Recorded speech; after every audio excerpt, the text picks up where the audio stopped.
o manifesto, é assim que chama, que você fez hoje. E, cara, eu vi que tinha uma galera, eles estavam imaginando que você ia falar que ia desistir, qualquer coisa assim. Mas eu confesso que, pelas outras vezes que eu conversei contigo, eu tinha certeza que não era isso que você ia falar, cara. Mas por que você precisou dizer aquilo ali? Porque, na verdade, você fala ali sobre o lance do voto útil, você fala ali sobre o que significaria votar em A ou em B. E é que, pra mim, não é muito novidade. Você sente que é novidade pro povo? Por isso que não é novidade. O problema é que a campanha, como a gente sempre fala, é um filme. Né? A pesquisa é retrato. E a campanha é um filme. Todo dia tem uma reviravolta e tal. Então, o que é que aconteceu nos últimos dias? O lulopetismo alucinou, mas alucinou geral. E perderam qualquer limite. Eu estou vendo aí, as pessoas mandam para mim, uma pessoa dizendo que eu devia morrer, outra pessoa dizendo que eu devia ter um aneurisma cerebral, que uma pessoa devia me matar, que dava R$50. Essa foi para o advogado. Que dava R$50 para quem me matasse e tal. Por quê? Porque eu sou, vamos dizer assim, o fio desencapado desse negócio. O que aconteceu, o que está acontecendo no Brasil? E o manifesto é só isso, é para dar uma arrumada na carga. E acabar com a fofoca, não tem conversa. Eu sou brasileiro, não desisto nunca, e eu nunca fui candidato porque ia ser fácil. Ô, meu irmão, eu tenho 42 anos de experiência na praça, percebe? São 42 anos, nunca respondi por uma acusação de corrupção na minha longa vida. Nunca, nenhuma única vez. E tem uma proposta. Eu queria muito ter a oportunidade hoje, Igor, para te fazer o resumo da proposta, que é uma proposta que resolve a parada no Brasil, mas resolve mesmo. E assim, pode me cobrar de onde é que vem o dinheiro, como é que faz, como é que viabiliza no Congresso, está tudo bem mastigado, porque eu amadureci isso durante muito tempo, consultando todo mundo e tal. Pô, tu vai falar de proposta? Não é disso que me importa? Mas é que candidato não fala de proposta. Mas isso é que é a tragédia. Então eu resolvi arrumar a carga para dizer, primeiro, tira da cabeça, eu não desisto. Então eu não desisto. E aí o que eu estou fazendo aqui? Eu estou propondo uma mudança do modelo econômico e uma mudança do modelo de governança política.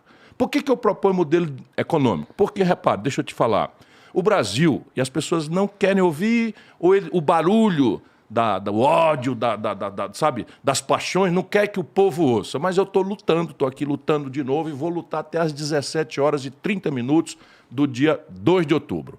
Aí, debaixo de Deus, o povo é que vai dizer se eu estou dispensado ou se eu vou pegar o segundo turno e vou. E eu sei que não é fácil, mas veja, o Brasil, entre 1930 e 1980, o Brasil foi a economia que mais cresceu no mundo. Deixa eu dizer isso para as pessoas de novo. O Brasil passou metade de um século sendo a economia que mais crescia no mundo. E hoje é a economia que menos cresce no mundo. Faz 11 anos que o Brasil não cresce nada. 3 de Bolsonaro, 8 de PT. Significa que a culpa não é da pandemia. Não é da pandemia, não é da guerra da Ucrânia. Faz 11 anos que o Brasil não cresce, sabe, nenhuma, nada. Só que isso é uma tragédia que as pessoas precisam entender. Elas estão sentindo na pele, mas ninguém deixa elas entenderem, porque cada um pensa que é uma tragédia pessoal. É terrível a carga de propaganda. Nasceram 27 milhões de pessoas. Quando o PT acabou os 4 mandatos que teve do povo, generosamente, 5 pessoas acumulavam a fortuna dos 100 milhões de brasileiros mais pobres. Ou seja, o bolo já era o pior distribuído do planeta Terra. Mas o bolo parou de crescer e nasceram mais 27 milhões de bocas. Todo mundo está sentindo na pele o empobrecimento relativo da sociedade brasileira. Os números são chocantes e cada um pensa que o problema é seu, que é individual e é o modelo econômico. Deixa eu te dar aqui rapidinho, se eu estiver cansando, você me interrompe. Não, você fica à vontade. Só quero lembrar que, como eu disse nas outras vezes também, tudo que é dito aqui, os caras podem ir pesquisar. Por favor, faça isso. Não deixe nenhum político lhe levar na lambança. Não deixe nenhum político levar na mão. Eu estou dizendo que o Brasil faz 11 anos, que é de 2010 a 2021, 22 não acabou ainda, nós temos de 2010 a 2011, o Brasil cresceu 0,26% em média, 1/4%. Portanto, eu posso afirmar que o Brasil tende a crescer quase nada pela primeira vez em 120 anos. Caramba, vamos aos números que são a consequência disso para o povo. Primeiro, entre desalento, sabe o que é desalento? É o camarada que de tanto ouvir não desistiu de procurar emprego. 5 milhões de pessoas. Desemprego aberto, que é o cara que procura emprego a semana passada, 2 semanas passadas, e só não tem vaga, não tem vaga, não tem vaga. 10 milhões de pessoas. Agora, o que mais me agrava sendo tudo muito grave. 50 milhões de brasileiros estão empurrados para viver de bico, que o governo chama de empregados. Sabe o que é o bico? Sabe o que é? Eu estou estudando essas coisas. É uma jornada semanal, Igor, de 60 a 70 horas, quando a lei manda o trabalhador trabalhar 44 horas. 60 a 70 horas, sem férias, sem 13º, sem descanso remunerado, sem licença maternidade. Já é grave? É. Nós estamos mandando para o futuro, daqui a pouco, 10, 15 anos, chega a velhice, a dona junta, o preço dos remédios lá em cima, eu sei porque já está tomando chegada para mim, não é? Nós estamos mandando 50 milhões de irmãos nossos para uma velhice sem nenhuma proteção. Meu irmão, isso é a selva. Isso não é Chico Manel Maria. Isso é o que eu estou tentando tocar o coração das pessoas. Esse é o problema do modelo econômico. Aí vamos lá para mais coisas. 66 milhões e 600 mil brasileiros. Você, meu irmão, é quase toda a população adulta. Não precisa balançar a cabeça, que eu não sei se é o seu caso, que está bem aí de vida e tal, mas são 66 milhões e 600 mil pessoas com o nome sujo no SPC, Igor. Isso não é porque houve um acesso de calotismo generalizado no povo brasileiro. O povo é honesto. O povo brasileiro se sente humilhado. Agora, cada um pela propaganda se sentindo o culpado. Deu passo maior do que a perna, o olho é maior do que a barriga, não podia ter feito e fiz. Na verdade, é mentira. Isso é o modelo econômico, porque isto que é uma tragédia também alcança 6 milhões de empresas. Agora você é um empresário. 6 milhões de empresas brasileiras estão no Serasa. Qual é? A antessala da quebra. 3 empregos um pelo outro, nós estamos falando de 18 milhões de empregos, com a faca no pescoço, fecha ou não fecha. Percebe? Do desastre do PT para hoje, nós fechamos 600 mil pontos de comércio no Brasil. Tudo número oficial. Fechamos 38 mil indústrias no Brasil. A LG foi-se embora agora, a Ford estava há 54 anos, foi-se embora, a Sony estava há 60 anos no Brasil, foi-se embora. Por quê? Porque faz 15 anos, por causa do modelo econômico, percebe? Que a capacidade instalada da indústria brasileira está desocupada entre 20% e 25%. Percebe? O cara tem a capacidade de produzir 1.000 geladeiras, só dá conta de vender 750 por 10, 15, 20 anos. O que você quer dizer, para quem está ouvindo a gente, o que você quer dizer com modelo econômico? Modelo econômico, basicamente, é tudo o que eu estou falando aqui. É como é que a política organiza o sistema de cobrar imposto, como é que a política organiza o crédito nacional das famílias e das empresas, como é que o Estado Nacional catalisa o investimento direto dele, do capital estrangeiro e do capital nacional, como é que você organiza a taxa de juro do crediário, que é o que está levando todo esse desastre, porque o desastre é generalizado, modelo econômico, mas o Brasil concentrou em apenas 5 bancos, tudo isso é obra do PT. 5 bancos concentram 85% de todas as transações financeiras. Antes do PT tinha o quê? O Banco Nacional? Eu vou te dizer, eu fui ministro da Fazenda do Brasil. Bom, então vá lá no Google, confira tudo que eu disser aqui e faça a mesma coisa com os outros. E aí impostura acaba. O nosso povo é porque é muito presa fácil da lambança e da mentira e das emoções. Não é só lambança e mentira, é emoção. É o cara ter uma paixão. Sabe, um país que tem paixão por política é um país doente. Porque político... Sabe, todo mundo tem que olhar para político com um pezinho atrás, com inteligência, negócio de fígado, de coração. Mas vamos lá. O Brasil, quando eu fui ministro da Fazenda, o Ceará, um dos estados mais pobres do Brasil, tinha 5 bancos. Minas Gerais tinha 10 bancos. E o Brasil tinha 1.000 bancos. Hoje tem 5 bancos concentrando 85%. Se todas as padarias de São Paulo fizerem um jantar e acabar com a concorrência, acabando a concorrência, o preço do pão vai para o espaço e você, se quiser comer pão, morre na mão deles. Pois é isso que se chama de cartel. Foi produzido pelo PT na base do suborno. Foi produzido um cartel de bancos que, simplesmente, hoje no Brasil, 5 bancos acumulam 85% das transações financeiras e 4 deles estão no ranking dos 10 bancos mais lucrativos do mundo. Tu acabou de ouvir, meu irmão? 6 milhões de empresas. 66 milhões e 600 mil de nós estamos humilhados pelo juro alto, pela correção monetária, pelas multas, etc, etc. E dos 5 bancos que acumulam tudo no Brasil, 4 estão na lista dos 10 bancos mais lucrativos do planeta Terra. Não tem nenhum chinês, a economia que está mais bombando no mundo, não tem nenhum alemão, não tem nenhum italiano, tem um espanhol, porque ganha aqui no Brasil, que é o Santander, mas é aqui. Lá na Espanha ele não ganha o que ganha aqui. Por quê? Porque eles compraram o sistema político. Então, eu estou falando do modelo econômico, imposto, juro, investimento. Portanto, quanto dinheiro eu tenho para fazer a educação do povo, da saúde do povo, da infraestrutura do povo, etc, etc. É isso que importa. E o outro lado é o modelo de governança política. Pare comigo, Igor, você é um cara inteligente, tem muito juízo crítico. Esqueça que eu sou candidato. Me considere aqui um cientista político que tem que ser avaliado. O Brasil voltou a ter uma democracia, sob o ponto de vista de eleger o presidente da República, em 1989. Pois bem, fazendo da corrupção o modelo central, não é assim, a corrupção sempre é como o pecado. A gente sempre vai pecar. O que importa é se você se arrepende, se você procura não pecar mais e tal. Mas a corrupção é mais ou menos assim. É sempre uma falha do ser humano e o que importa aqui é se você pune, é que você não premia com a impunidade. No Brasil, o prêmio da corrupção é a impunidade geral. Um judiciário precaríssimo, uma legislação feita para proteger bandidos se ele tiver grana, para pagar um bom advogado, para explorar os processos políticos. Mandar arquivar porque fez 75 anos, depois dizer que foi inocente, como é o caso do Lula, nunca foi inocentado. O Lula nunca foi inocentado nas condenações que recebeu. Olha como é chocante. O que aconteceu? Passou 5 anos, a imprensa parou de prestar atenção, muita grana, muito advogado poderoso, muita influência nos tribunais. Descobriram 5 anos depois que o juiz Sérgio Moro não era o cara encarregado de julgar o Lula. Então anula tudo e começa tudo de novo em Brasília. Só que o Lula inteirou 75 anos, aí tem outra lei que diz que o cabo mais velho de 75 anos não vai mais ser condenado. Então o que fizeram? Absolveram? Não. Arquivaram. E ele se apresenta enganando para as pessoas que foi absolvido. Só que, veja, o modelo de governança, estou lhe dizendo, faz desde o Collor. Então o Collor foi cassado, o Fernando Henrique foi desmoralizado a ponto do PSDB nem disputar a eleição hoje, está acontecendo, porque governou também com essa mesma gente. O Lula governou com essa gente, foi preso.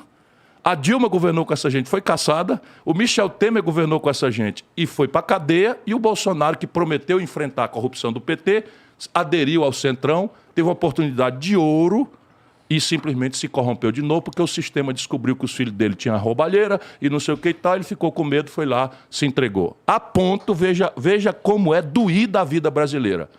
Do presidente do partido do Bolsonaro se chama Valdemar Costa Neto, que é um cara, veja no Google, a quem o Lula deu DNIT para roubar e foi preso e condenado no Mensalão. Não é negócio de... Esse foi condenado, pagou a cadeia. E aí aparece agora presidente do partido do Bolsonaro.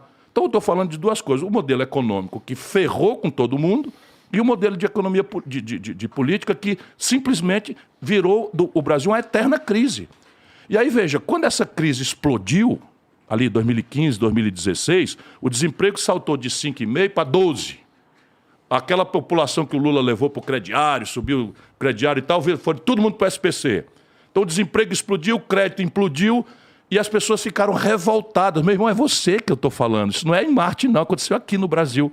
Aí foram para onde? Votar no Bolsonaro. Eu estava lá, faça isso não, pelo amor de Deus. Faça isso não, pelo amor de Deus. Não faça isso, pelo amor de Deus. O Bolsonaro é um deputado corrupto do baixo clero, não tem história, não tem experiência, não tem proposta. Mas o povo tão revoltado estava, votaram no Bolsonaro. E agora a maioria esmagadora se arrependeu e sabe qual é a solução que o sistema está propondo? Voltar à causa que produziu o Bolsonaro. Você não está vendo não, irmão? Isso vai matar o nosso país. Mas matar um país não é matar uma figura e é matar a tua vida. Você estava falando sobre o processo contra o Lula que o mandou para a cadeia e tudo mais. A impressão que eu tenho, talvez seja a mesma que a tua. Boa noite, Gisele. Chegou a Gisele. Desculpa. Houve ali um movimento. Você considera que houve ali um movimento para tirar o Lula das eleições? Porque à época, se eu não me engano, ele tinha 37% de intenções de voto, alguma coisa assim. Isso é mentira do Lula. É? De novo, se a gente fizer uma pesquisa para trás, por causa daquela destruição da economia brasileira... Você lembra do Celso Pitta em São Paulo? Lembro. Então o Maluf saiu popularíssimo e resolveu botar um cara desconhecido de fora de São Paulo para ser o prefeito, para ele ser o chefão do prefeito. Sim. E tal. Se elegeu e arrebentou São Paulo. O que aconteceu? O Maluf nunca mais ganhou uma eleição em São Paulo porque a turma responsabilizou corretamente a ele, Maluf, pela eleição do trágico governo Celso Pitta, que eu não quero falar mais porque já morreu, estou só fazendo história. Mal comparando, estava acontecendo a mesma coisa com o Lula. Quando o Sérgio Moro começou a fazer política com os autos contra o Lula estava na faixa de 15%, 16% em pesquisa. Tinha tido 84% de popularidade, elegeu a Dilma desconhecida, fez o conchavo com o Michel Temer. Então, ele mais ou menos em 2018, ele tinha 15%. Não, antes do Sérgio Moro começar a lambança. Tá. E o que aconteceu? O Sérgio Moro foi transformando o Lula em vítima. Por quê? Porque o Lula administrou um governo generalizadamente corrupto. Eu estou dizendo aqui, o Lula hoje disse que eu minto. Pois eu renuncio à minha candidatura agora, se um petista mandar para você uma mentira que eu falei. E não só renunciar à minha candidatura, como quero que Deus me puna com a pior morte que existir se eu tiver alguma mentira nas denúncias que eu faço. Porra. É isso, sabe por quê? Porque eu não minto.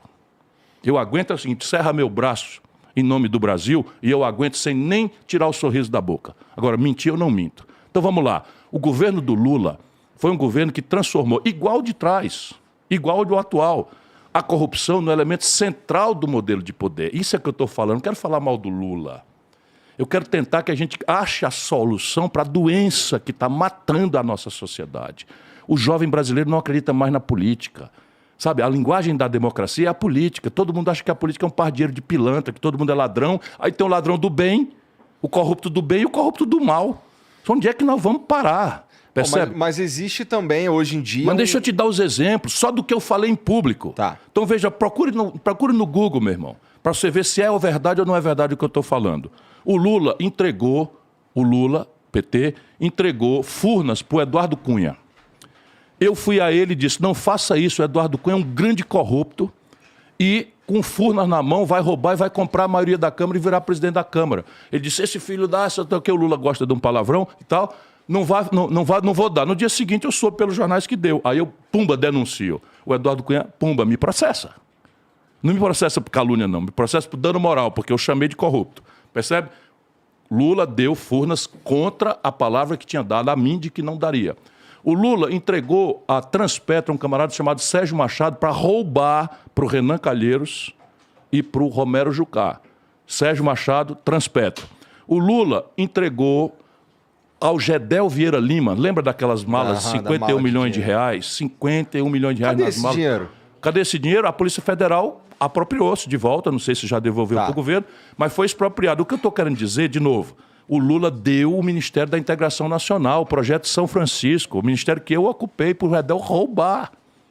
Depois a Dilma deu a vice-presidência da Caixa Econômica para o Gedel. Sim, mas está falando mal do Lula? Não, meu irmão, sabe com quem que o Lula está hoje na Bahia?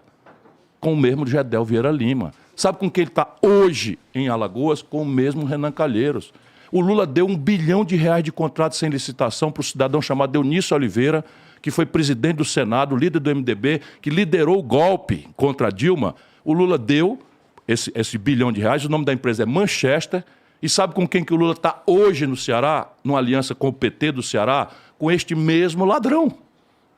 E assim, é o ladrão do bem, porque se a gente denuncia isso, parece assim que eu estou fazendo o serviço do Bolsonaro. Ora, o Bolsonaro é uma tragédia, mas ele não desceu de Marte. Bolsonaro é um corrupto. Quem disse isso a vida inteira fui eu, mas ele não desceu de Marte, ele não caiu de paraquedas na presidência da República. Por quê que o nosso povo, 70% do povo amado do Brasil, o povo amado, o meu povo, votou no Bolsonaro aqui em São Paulo? Sabe, quase 70% no Rio. Quase 70% no Rio Grande do Sul, no Sul todo, no Norte, no Centro-Oeste. Então o nosso povo todo virou gado, nosso povo todo virou fascista, não, nosso povo votou revoltado. Te lembra disso, meu irmão? Votou revoltado com a devastadora crise econômica e com a generalizada corrupção que o Lula patrocinou lá e com quem está agarrado hoje. E não aprendeu absolutamente nada, Igor. E aí ficam zangados comigo. Ficam muito zangados comigo, como se eu não tivesse direito de me apresentar no debate, porque eu não sou ladrão. Agora, é só o que faltava, eu sou obrigado a escolher qual é o meu ladrão do bem. Não conte comigo para isso. Se você quiser ensinar para o seu filho que roubar compensa, não vote em mim.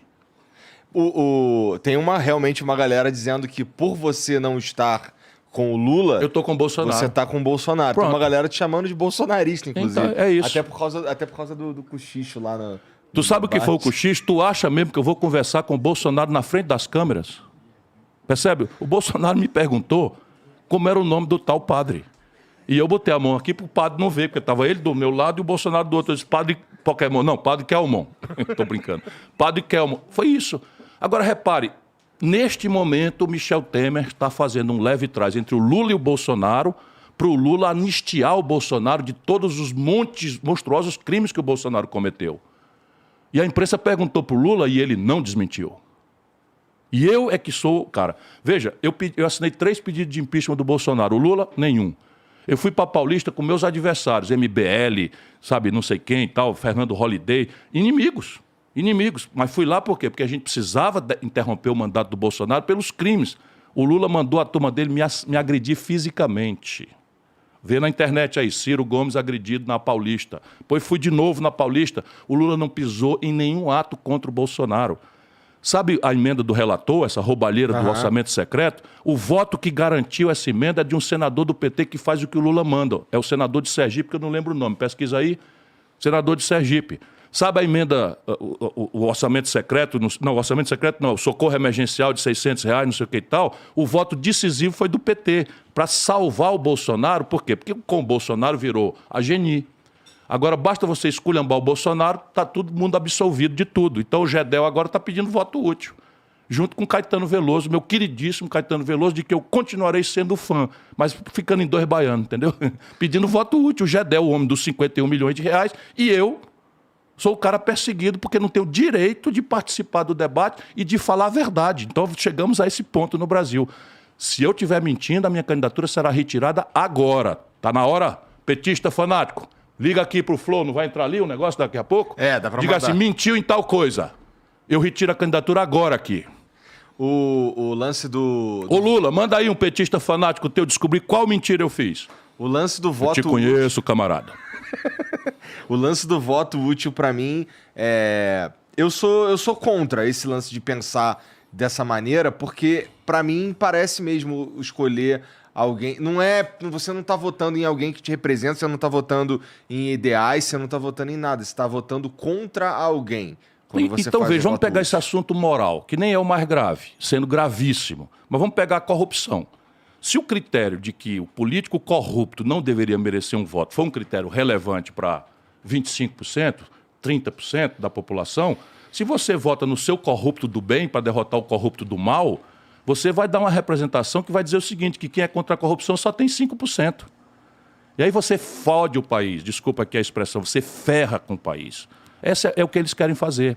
Por quê? Porque o Lula não aguenta a pancadaria moral em cima dele. E os números econômicos ele também não aguenta. Sabe o que ele faz? É uma grande fraude. Ele pega os 4 anos do primeiro mandato, esquece, pega os 4 anos do segundo mandato, onde os preços dos produtos brasileiros lá fora bombaram, e ele expandiu o crediário e tal, e pega só esse número. E apaga da cabeça do povo a memória do governo Dilma, que teve 2 mandatos postos por ele. Quem era a Dilma? Quem era a Dilma? Agora, ou é verdade ou é mentira que o Brasil, pela primeira vez na história, derrubou a economia 7% em 2 anos. Nunca houve isso na história do Brasil, Igor. E quem fez isso? O PT. E o Lula apaga tudo. E eu tenho um livro com números, com fonte, e tá aqui eu mostro que o crescimento econômico do período que o PT mandou no Brasil foi igualzinho do Fernando Henrique, um pouquinho maior, 2,5% para 2,6%. O que aconteceu nesse período aí? Obrigado, irmão. Já que a gente estava falando dos bancos aí, que eu fiquei curioso. O que aconteceu para a gente realmente ter um monte de banco que desapareceu? Veja, o Banco Central foi apropriado pelo cartel.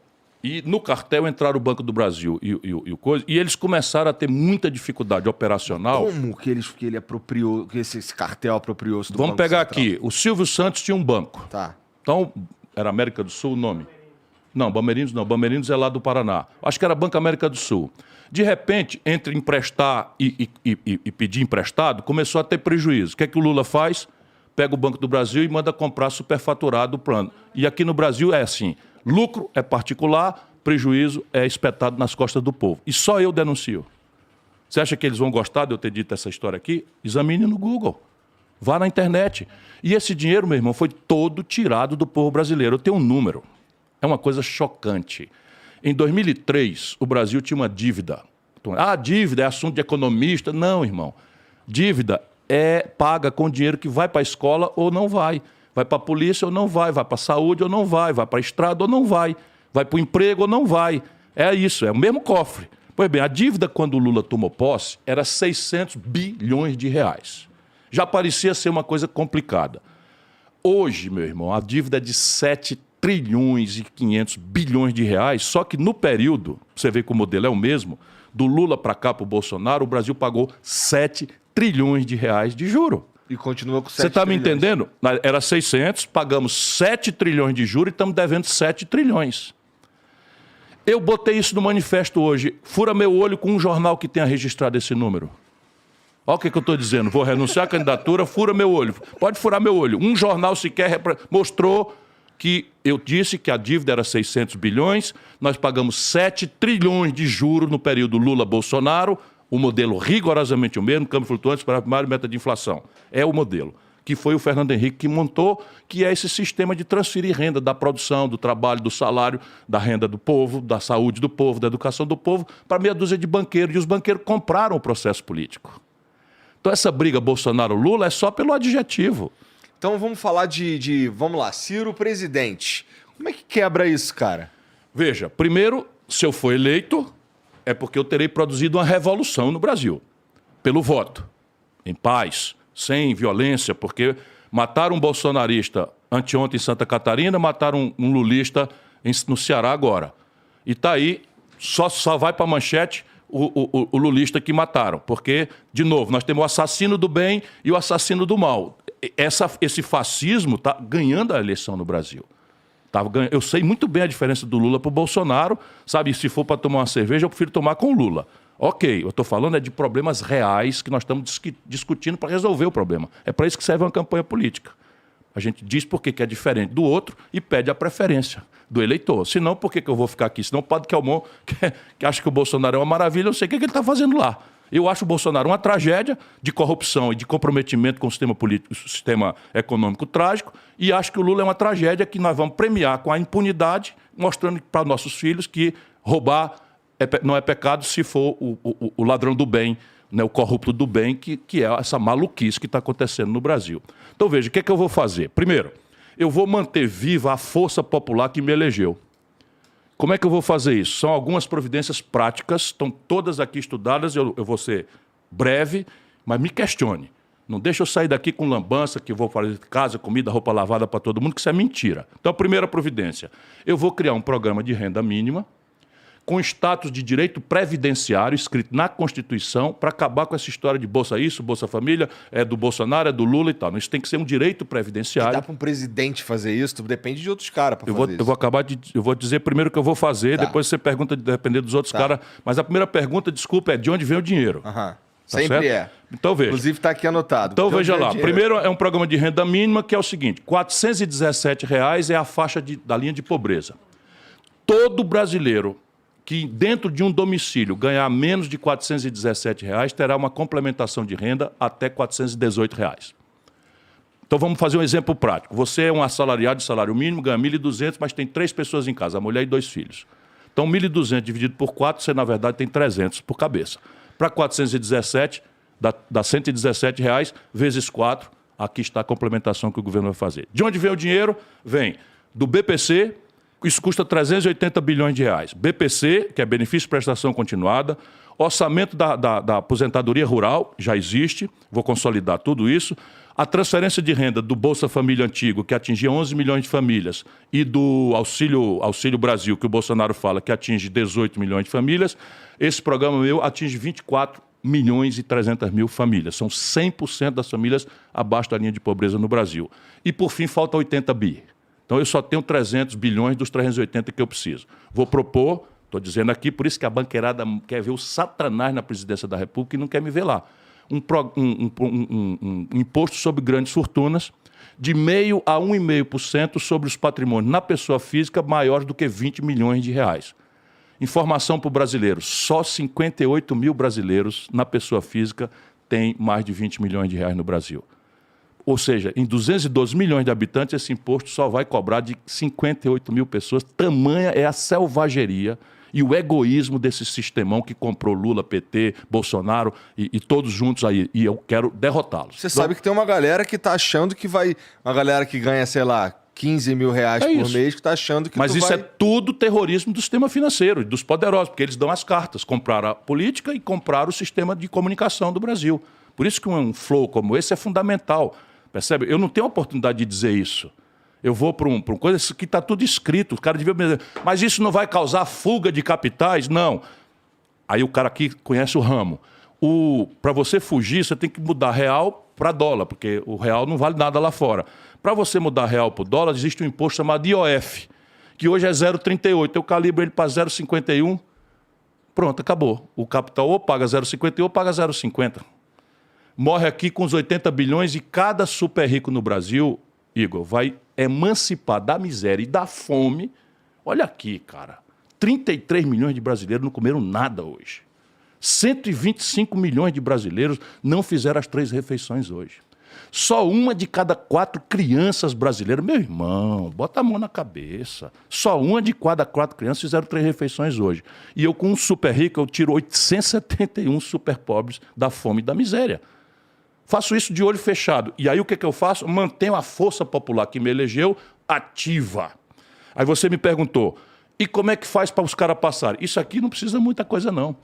É uma emenda à Constituição que simplesmente ninguém fica contra.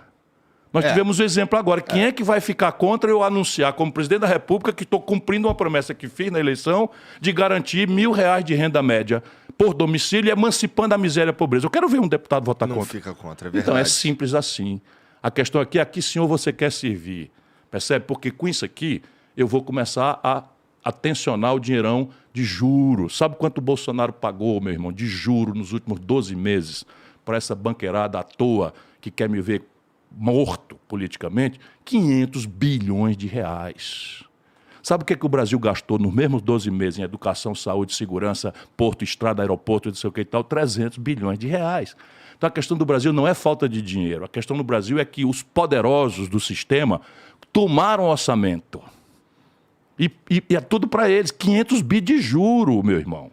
Não foi um centavo aqui para amortizar, para pagar dívida, não. Só juro. 500 bilhões de reais é R$500 bilhão. Como é que a gente adquiriu essa dívida para começar? Ora, juro não brinca não, rapaz. Se você tirar R$100 numa máquina hoje, se você, brasileiro, tirar R$100 numa máquina hoje e passar 5 anos para pagar, sabe quanto você fica devendo? 14 milhões de reais. Que isso? As pessoas não acreditam. Juro sobre juro não brinca. Se eu tenho 300% de juro ao ano, meu irmão, no primeiro ano eu tiro 100, estou devendo 600, 500. 400% de juro, 100, mais 400%, R$500 de 100 no ano.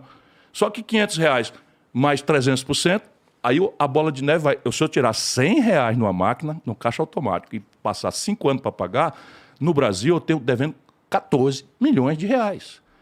Picar o cartão de crédito no Brasil custa 350%, 400% ao ano. Sabe quanto é nos Estados Unidos? 15% ao ano. A mesma bandeira. Visa, Mastercard, American Express e tal. Esse é o saque, é o assalto que comprou os políticos. Comprou o PT, comprou o Lula, comprou o Bolsonaro, que era um cara de fora do sistema, teve tudo na mão, jogou tudo fora, porque filho ladrão, filho corrupto. Aí o judiciário começa a ameaçar, o cara, opa... Quero a reeleição, tinha prometido que não queria, eu também abro mão da reeleição para ninguém pegar aqui, sabe? Então, eu te disse a primeira providência, mas tem a segunda. A segunda providência, meu irmão, é chamar 66 milhões e você vai ver que o inimigo é sempre o mesmo. 66 milhões e 600 mil brasileiros que estão endividados no SPC, sabe qual é a dívida média desse povo? R$4.000. Sabe quanto é o desconto se eu fizer um leilão dizendo que vou refinanciar o saldo? Sabe quanto é? 90%. 90% de 4 mil dá 3.600. Sabe quanto é que sobra de dívida média por cabeça? R$400, meu irmão.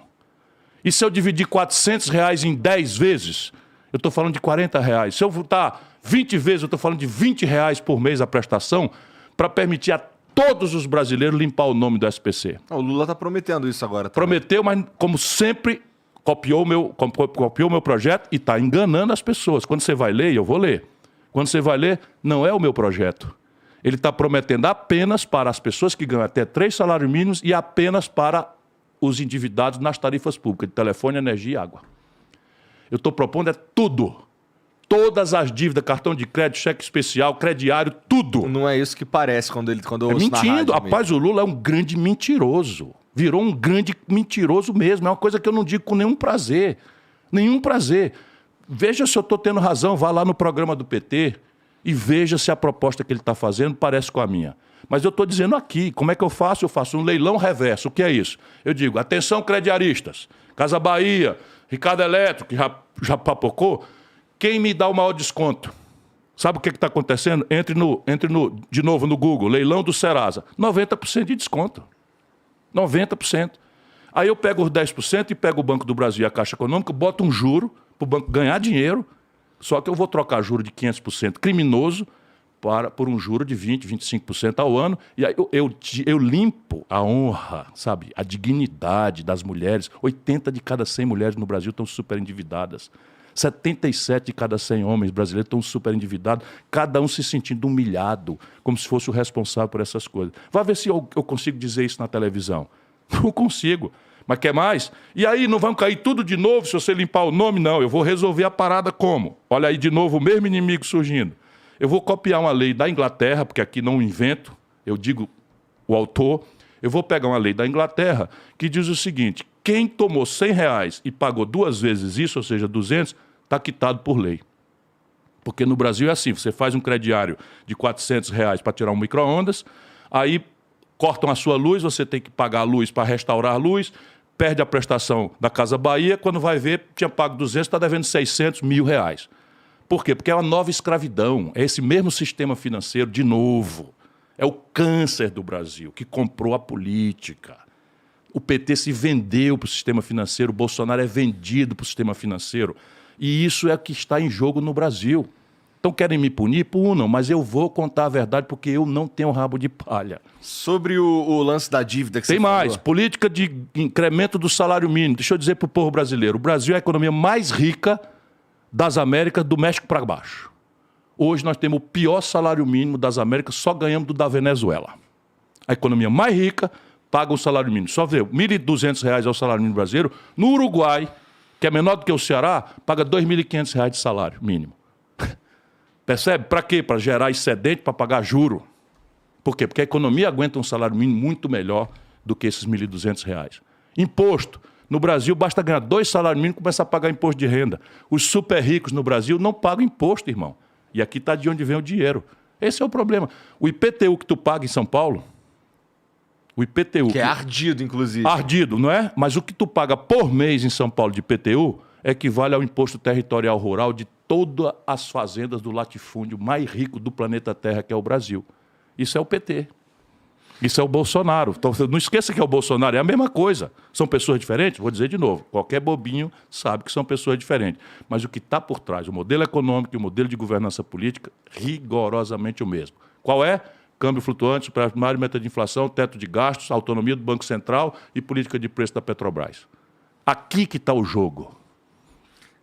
Sobre esse lance da dívida que você falou, a gente pagou 7 trilhões e continua devendo 7 trilhões, a gente só fica pagando juros, não sei o que e tal.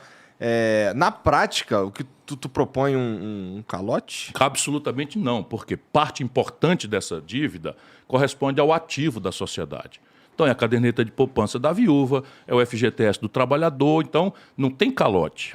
A questão aqui, dívida é estoque e fluxo, todo mundo sabe. Então o estoque é o seguinte, eu tenho um patrimônio de uma casa, 2 terrenos, um carro que vale tudo junto R$1.300.000. E tem uma dívida de R$400.000. Eu estou muito bem, certo? Porque eu não preciso liquidar, mas o meu patrimônio aguenta correspondência com a minha dívida. No Brasil, o problema, isso aqui é o estoque. E o fluxo, aqui que está o grande problema. Então, repare, por que o Brasil está com esse endividamento explosivo e a gente paga e enxuga gelo e a dívida só aumenta? Porque o governo é que fixa a taxa de juros. E as pessoas acham que isso é debate de economia. Isso é debate de vida ou morte para o desempregado. Por quê? Porque se uma economia, o juro é maior do que o lucro do comércio, da indústria, etc., essa economia para. Por quê?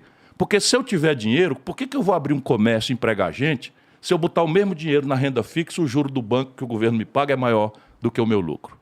Se eu não tenho dinheiro, como é que eu vou tomar dinheiro emprestado de um banco para botar num negócio cujo lucro é menor do que a prestação que eu tenho que pagar para o banco? Isso é que explica porque faz 11 anos que o Brasil não cresce mais.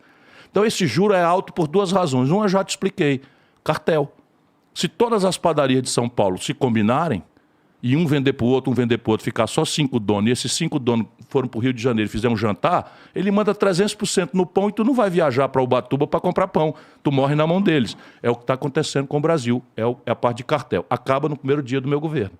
Como? Tira o Banco do Brasil e a Caixa Econômica, que eles subornaram, Lula, Bolsonaro, tudo igualzinho. Pega a turma do Banco do Brasil, do mercado, bota no Banco do Brasil, faz o serviço sujo do mercado, porque quando acabar o governo, vão voltar para o mercado. Então, no meu governo, só vai presidir Caixa Econômica e vai à direção todo mundo profissional do banco. E aí o banco sai do cartel e vai começar a disputar a freguesia. Nos Estados Unidos, nós temos 5 mil bancos disputando o freguês. Aí o juro cai. Aí as tarifas caem. Aí, em vez de você ligar e ficar sendo desacatado, aperte o 32, diga qual é o número do sapato que você calça e tal, eles vêm aqui, ó, para dizer, vem cá, eu quero lhe tratar bem, não sei o que e tal. Primeira providência. A segunda, os juros são muito altos no Brasil por causa do buraco nas contas do governo. Também ninguém precisa ser economista para entender. Se eu tenho o governo todo mês ou todo ano gastando mais do que ganha, mais do que arrecada, o governo precisa tapar esse buraco pedindo dinheiro emprestado. Quando você tem a necessidade de pedir muito dinheiro emprestado, o agiota bota a faca no teu pescoço. Nosso povo da periferia sabe disso. E isso está acontecendo com o Brasil. Portanto, para me livrar disso, eu preciso consertar a conta do governo. E aqui está como é que se faz isso. O Brasil, com um corte, olha aqui como tecnicamente está na mão fazer e como esse país é país assaltado. O Brasil tem um déficit primário oficial de 70 bilhões por ano, que é a diferença entre o que o governo arrecada e o governo paga. 70 bi. Se eu cortar 20%, ou seja, um de cada R$5 de renúncias fiscais hoje, que são feitas, eu explico já já, para fazer favores aí, eu arrecado 70 bi e acabo o déficit. Assim, ó. Esse ano eu vi... Deixa eu só te dizer o que é renúncia fiscal. É assim, eu quero atrair uma indústria para o Ceará, fiz muito isso. Então eu dispenso o imposto em troca dos empregos. Então a indústria vai lá para o Ceará, como eu consegui levar a indústria calçadista, etc., e eu dispenso uma parte do imposto e eu ganho em volta o investimento, o salário, o emprego, que eu não teria jamais se eu tivesse com esse imposto. Então era um imposto que eu abri de nada, em nome... Então, isso é uma renúncia fiscal que tem correspondência. Porém, no Brasil, a pretexto de fazer isso, os caras meteram na cesta básica do povão 36 produtos de luxo, tipo salmão, filé mignon, queijo suíço, e só a renúncia fiscal do PIS/COFINS nessa cesta básica, 8 bilhões de reais por ano. Você está dizendo que por lei, tem uma lei dizendo que... A lei diz o seguinte, precisamos não cobrar imposto da cesta básica do povão para diminuir o preço da comida do povão. Os caras botaram É uma lei salmão. boa. Aí, tudo na base da corrupção, meu irmão. Isso, Bolsonaro e Lula igualzinho, vem de trás. Isso é que eu preciso ver para o povo. Eu não estou querendo atacar o Bolsonaro e o Lula. Eu estou atacando o modelo econômico e o modelo de governança política do país, que é só assim. Então os caras pegaram, então, a cesta básica, arroz, feijão, macarrão, óleo de soja, que tudo está papocando de preço, eles meteram salmão, meteram filé mignon, meteram queijo suíço, percebe? E mais 36 produtos. E eu sou profissional, fui ministro da Fazenda, eu conheço tudo, eu passei o pente fino. 8 bilhões de reais por ano. Como é que pode isso, de cara? fraude, irmão. Sabe o que eu faço com 8 bilhões? Quem decide isso, assim? Pô, agora... Os gabinetes da corrupção de Brasília, o suborno. Aí dá um toco pro PT, dá um toco pro Bolsonaro, dá um toco pro não sei o quê e vão metendo. Eu vou te falar que se você for perguntar na rua aí, isso é informação que ninguém sabe. Ninguém sabe e eu falo isso pelos cotovelos, escrevi num livro e tal. Não sabe por quê? Eu na frente, no debate do SBT, eu estava do lado do presidente da República. Ele falou o negócio de corrupção. Bolsonaro, anota aí. Você vendeu a carteira de créditos do Banco do Brasil de 3 bilhões e 700 milhões por 300 e poucos milhões de reais para o BTG. Eu disse o valor, eu disse quem fez, eu disse quem comprou. Disse se saiu algum jornal, alguma linha. Por quê? Porque o BTG é um desses bancos, cara. Está tudo dominado. O único livre, enquanto eles não me matarem, o único livre contra esse sistema sou eu. Olha que tragédia. O único livre sou eu. Eu disse lá, Bolsonaro, tu vendeu os gasodutos e oleodutos da Petrobras. Vê se pode, presta atenção aqui. A Petrobras tem aqui, São Paulo. Então tem lá embaixo, na Baixada Santista, Cubatão, a refinaria gigante, produz lá o óleo diesel, produz gasolina, produz querosene de aviação. E aqui em cima está a grande cidade de São Paulo, que consome a gasolina e o óleo diesel. Para não ficar um monte de caminhão subir na serra, eles fizeram os gasodutos e os oleodutos. Então eles botam lá dentro, a bomba manda ver, isso sobe. Isso é um meio de transporte. Só quem usa isso é a Petrobras. E ela, sem isso, não tem como fazer as coisas subir a serra, a não ser dentro de caminhão. Então, ela fez esses gasodutos porque é muito mais barato para ela do que ficar alugando caminhão. Não é? Não é? Pois bem, o Bolsonaro vendeu todos os gasodutos e oleodutos e entregou para quem comprou um contrato de aluguel, que eles chamam take or pay, ou seja, eu vendo o gasoduto, mas como eu preciso usar, eu te alugo. E o valor do aluguel de 5, 6 anos, paga os gasodutos tudo e fica tudo de graça aqui para frente. Meu irmão, é uma roubalheira. Você não tem ideia do tamanho. Mas por que não sai no jornal? Porque está tudo dentro do mercado. Existe um tipo de roubalheira que sai na denúncia. Um pastor exigiu uma barra de ouro para roubar não sei o quê. O Pazuello estava lá no ministério e roubaram na vacina e não sei o quê. Isso aí sai. Mas o que é corrupção grossa, em que o mercado financeiro é parte, isso não sai na imprensa. Por quê? Porque eles controlam a imprensa também. Interessante. Bom, mas assim, você estava falando sobre o déficit primário, não sei o quê. Déficit primário é a diferença entre o que o governo arrecada e o que ele gasta, salvo o juro. Esse ano, eu estava vendo no site lá do governo. Não, pode vir, pô. Só para fazer o merchandising aqui. Bora, pode seguir. Obrigado. Agora sim. Valeu, bora. Esse ano a gente tem uma expectativa de ter um superávit primário. Não é provável, porque o que existe no Brasil agora é a fraude, pura e simples. Então, o que é a fraude pura e simples? Eles meteram na Constituição, com o Michel Temer e o Meirelles, que estão com o Lula. É a verdade. Percebe? O Michel Temer e o Meirelles estão com o Lula. Todo o sistemão aderiu ao Lula. E todo o sistemão já pegou a alma do povo brasileiro em troca e o Lula já vendeu. Percebe? Trouxe o Alckmin como fiador. Se ele não cumprir a venda, o Alckmin toma posse e ele vai ser demitido e tal. Pois bem, o teto de gastos, Igor, está na Constituição Federal Brasileira e qual é a razão? O governo não pode gastar mais do que ganha, o governo não pode gastar mais do que arrecada, só que 52 de cada 100 reais do orçamento é juro para banco. Está fora do teto de gastos.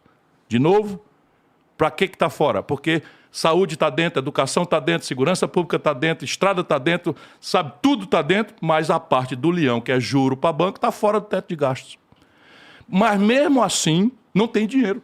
Resultado, eles estão fazendo emendas à Constituição e criaram o Auxílio Brasil de R$600 e tiraram da conta. Você está falando da PEC Kamikaze? A PEC Kamikaze, tiraram da conta. Então o déficit primário no Brasil é 70 bilhões de reais.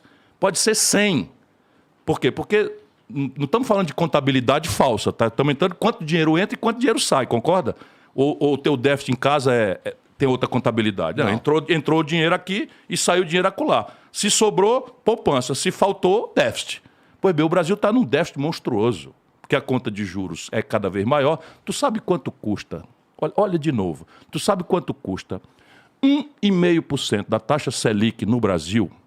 Que as pessoas... Que diabo é taxa Selic? É a taxa que o governo paga pelos juros que o banco cobra. Tá certo? Que os bancos cobram. 1,5% custa 60 bilhões de reais por ano. Eles aumentaram de 2 para 13,75 a taxa Selic nos últimos 14 meses. Bolsonaro é outro assaltante, percebe? É outro assaltante. Desculpa, é duro para dizer isso do presidente da República, mas é outro assaltante. Eles mexem com a taxa. Mas sabe qual era o juro do PT? 14,25, maior ainda do que o do Bolsonaro. Eles ficam enlouquecidos. São números, vai no Google, meu irmão. Como é que a gente conseguiu baixar isso daí para 1,5? Porque eles mexem muito na taxa Selic para controlar... Porque é tudo artificial. A mentira de que é para controlar a inflação. Agora, isso é mentira. Como é que a taxa de juros controla a inflação? De novo, é só a gente ajudar o povo a entender. O que é a inflação? A inflação é o preço subir. Por que o preço sobe? O preço sobe quando tem mais gente querendo e podendo comprar as coisas do que coisas para vender. Todo mundo pode entender. Se você vai na feira, tem muita gente querendo e podendo comprar banana naquele sábado e tem pouca banana. O preço da banana sobe. Então, o preço da banana sobe porque tem mais gente querendo e podendo comprar. Qual é o caso do Brasil? Quanto é que a pessoa pode comprar? É a renda que a pessoa tem, mais o crédito que ela tem na praça, certo? Então eu posso comprar com o meu dinheiro ou com o crédito que eu tenho na praça. Quando é que a taxa de juros diminui a demanda, portanto diminui a pressão sobre os preços? É quando o meu crediário é encarecido pelo juro. Isto tudo é, na verdade, lá no manual de Chicago do Paulo Guedes. Por quê? Porque eles não entendem o Brasil. No Brasil é o seguinte, o nosso povo tem direito de comprar um micro-ondas. E não tem dinheiro para comprar um micro-ondas. O que é que descobriu o sistema financeiro? Eu pego um micro-ondas, dou para o cidadão, mas obriga ele a contratar e paga 3 micro-ondas. Leva 1 e paga 3 em juro. Então, o que é que o povo quer? A prestação cabe no meu bolso. Pouco interessa se eu aumento a taxa de juros na estratosfera, o efeito sobre os preços no Brasil é quase nenhum. Isso é a primeira grande questão, mas tem duas nesse momento. Primeiro, a inflação no Brasil foi produzida pelo governo Bolsonaro. Como? O IPCA, 1/3 dele é combustível. Então, os preços da Petrobras, tudo inflado por uma decisão do Conselho da Petrobras. Se eu aumentar a taxa de juros para 150% por hora, o Conselho da Petrobras está dizendo F pontinhos. Vai fazer lá o negócio e vai para o preço e acabou. Não tem a taxa de juros, não tem efeito sobre um preço que a gente chama administrado pelo governo. E eles pagam os jornalistas para dizer que esse não é um preço administrado pelo governo. É um preço administrado pelo governo. Depois o outro preço administrado pelo governo. Todo mundo que está nos ouvindo sabe, o preço da energia. Então a energia subiu 200% acima da inflação nos últimos 4 anos no Brasil. Tudo picaretagem, meu irmão. Tudo picaretagem, indexando a câmbio, etc, etc. Qual é o efeito que a taxa de juros tem sobre uma portaria da ANEEL que mandou a energia subir 25% no Ceará? 0. O terceiro preço é comida. Então veja, por que a comida subiu explosivamente? Por um problema de comércio exterior. Qual é a questão do comércio exterior? Passou a pandemia, a China e a Europa entraram bombando, comprando soja, comprando milho, comprando boi, comprando carne, comprando tudo. Resultado, a demanda global por comida explodiu os preços da comida no mundo inteiro. Pergunta simples, qual é o efeito da taxa de juros interna do Brasil sobre um preço que subiu porque a China está comprando? Tu não percebe? Então aproveitaram a ocasião e explodiram a taxa de juros, sabe para quê? Para indenizar com o dinheiro do povo a perda inflacionária dos ricos, enquanto o povão paga a inflação de 20% na comida. Este é um país assaltado e é o modelo econômico. Vem do Lula, vem do Fernando Henrique e é o mesmo do Bolsonaro. Porra, eu queria que fosse mentira isso daí. Pois pesquisa. Deixa eu te dar aqui exemplo. Os Estados Unidos estão com a pior inflação dos últimos 40 anos. 8%. Sabe quanto é a taxa de juros lá? 2,5%. A Europa está com a maior inflação dos últimos 40 anos. 10% na Inglaterra. Estão enlouquecidos, eles não sabem o que é isso. Qual é a taxa de juros lá? 2,5%. Quem está errado? O Brasil, que faz 13,75% de juros numa inflação de 7%, ou os europeus e norte-americanos? Isso é um país assaltado, meu irmão. Você está entendendo? A inflação mata o assalariado. E devia matar também o rico, porque aí todo mundo trabalharia para acabar com a inflação. Mas no Brasil é o seguinte, a inflação fica para o pobre, fica para a classe média, e o governo tira do bolso do povo e indeniza o rico. Mas aí, com juro. Qual que seria o efeito prático, na tua opinião, se os caras pegassem, agora não é mais 13,5% não, agora é 2,5%? Qual foi o efeito prático de 2% lá atrás, recentemente, há 14 meses atrás? A economia começa a bombar. Por quê? Aquilo que eu já te falei. Se a taxa de juros é menor do que o lucro médio dos negócios, é muito melhor eu botar num supermercado, numa oficina, sabe, numa fábrica, do que botar na especulação financeira. Se é o contrário, é muito melhor botar na renda fixa do que no negócio que me arrisca, que é arriscado para mim. Por isso a economia brasileira está parada. Só beneficia quem tem dinheiro, né, isso daí, né? Esta é a máquina de moer gente que se chama Estado brasileiro. Essa é a máquina de moer gente que comprou os políticos. É o mesmo modelo, meu irmão. O mesmo modelo. Vai me desculpar, vou dizer de novo. É o mesmo modelo e vou descrever para quem for curioso. Câmbio flutuante, superávit primário, meta de inflação, teto de gastos, autonomia do Banco Central, que o Lula já se comprometeu de manter a direção do Banco Central do Bolsonaro. Queria que você me falasse um pouco mais sobre a ideia de autonomia do Banco Central. Por que ela, na tua opinião, é horrível? Por quê? Porque no Brasil você pode eleger o presidente da República e não pode controlar o juro, a inflação. O presidente da República não tem mais poder para controlar o juro, a inflação, os impostos e os investimentos. Deixa eu explicar por quê. Eu já disse e vou repetir. Então, repare, o Banco Central brasileiro não faz política monetária com títulos dele próprio, como muitos lugares do mundo. O Banco Central brasileiro faz política monetária com título do Tesouro, ou seja, título da dívida do povo. Então, o grande devedor, que é o povo brasileiro, via Tesouro Nacional, cujo chefe é o presidente da República, paga a conta, mas o Banco Central aumenta a taxa de juros dessa forma estúpida, como eu lhe falei, com chapéu alheio. Aumenta 1% da Selic, dá 60 bilhões de reais no cofre do Tesouro, no mesmo bolso que vai pagar saúde e educação. E isso aqui não se discute. Se você olhar, é censurado. O teto de gastos não alcança juro. Esse é o grande jogo. E aí você, cara, o presidente da República, tendo autoridade, eu já fui ministro da Fazenda, o Banco Central já trabalhou sob minha liderança. Percebe? Vou te dar um exemplo prático aqui, porque eu pude fazer e hoje não se pode mais fazer. O governo de São Paulo, Quércia, Maluf, essas coisas todas, passou a usar de forma absolutamente trágica o Banespa como uma espécie de emissor de moeda. Deixa eu explicar para as pessoas. Chegava no fim do mês, o governo de São Paulo não tinha dinheiro para pagar as contas, ou para fazer investimento, ou para receber propina, etc. Então, o que é que fizeram? Tiveram a seguinte ideia. Eu faço um papagaio, devo R$1 milhão. O governo de São Paulo, devo R$1 milhão. E passo o papagaio para frente. O mercado diz assim, ha. Tu tá quebrado, eu não sou otário, eu vou pegar isso aí que não vale nem 500 mil reais, eu vou te dar R$1 milhão, tô fora. Estou falando bem claramente. O mercado diz, não, eu não aceito esse papagaio porque São Paulo está quebrando. Ah, não aceito então. Banespa, vem aqui. Vale R$1 milhão. Compra para mim por R$1 milhão. Mas eu não tenho dinheiro. Se vira. Aí o Banespa pegava R$1 milhão de verdade, entregava para o governo de São Paulo e pegava o papagaio que não valia nada, porque São Paulo não ia honrar, não ia pagar essa conta, e não tinha também dinheiro. O que é que o Bradesco fazia? Ia para o Bradesco, ia para o Itaú, ia para o Unibanco e tal. Essa é a jogada que sangra o Brasil. Ia dizer, olha, eu estou com esse papagaio aqui de R$1 milhão do governo de São Paulo. Eu disse, ih, rapaz, isso aí só vale 600. Tá bom, eu te dou por 600. R$1 milhão, tá?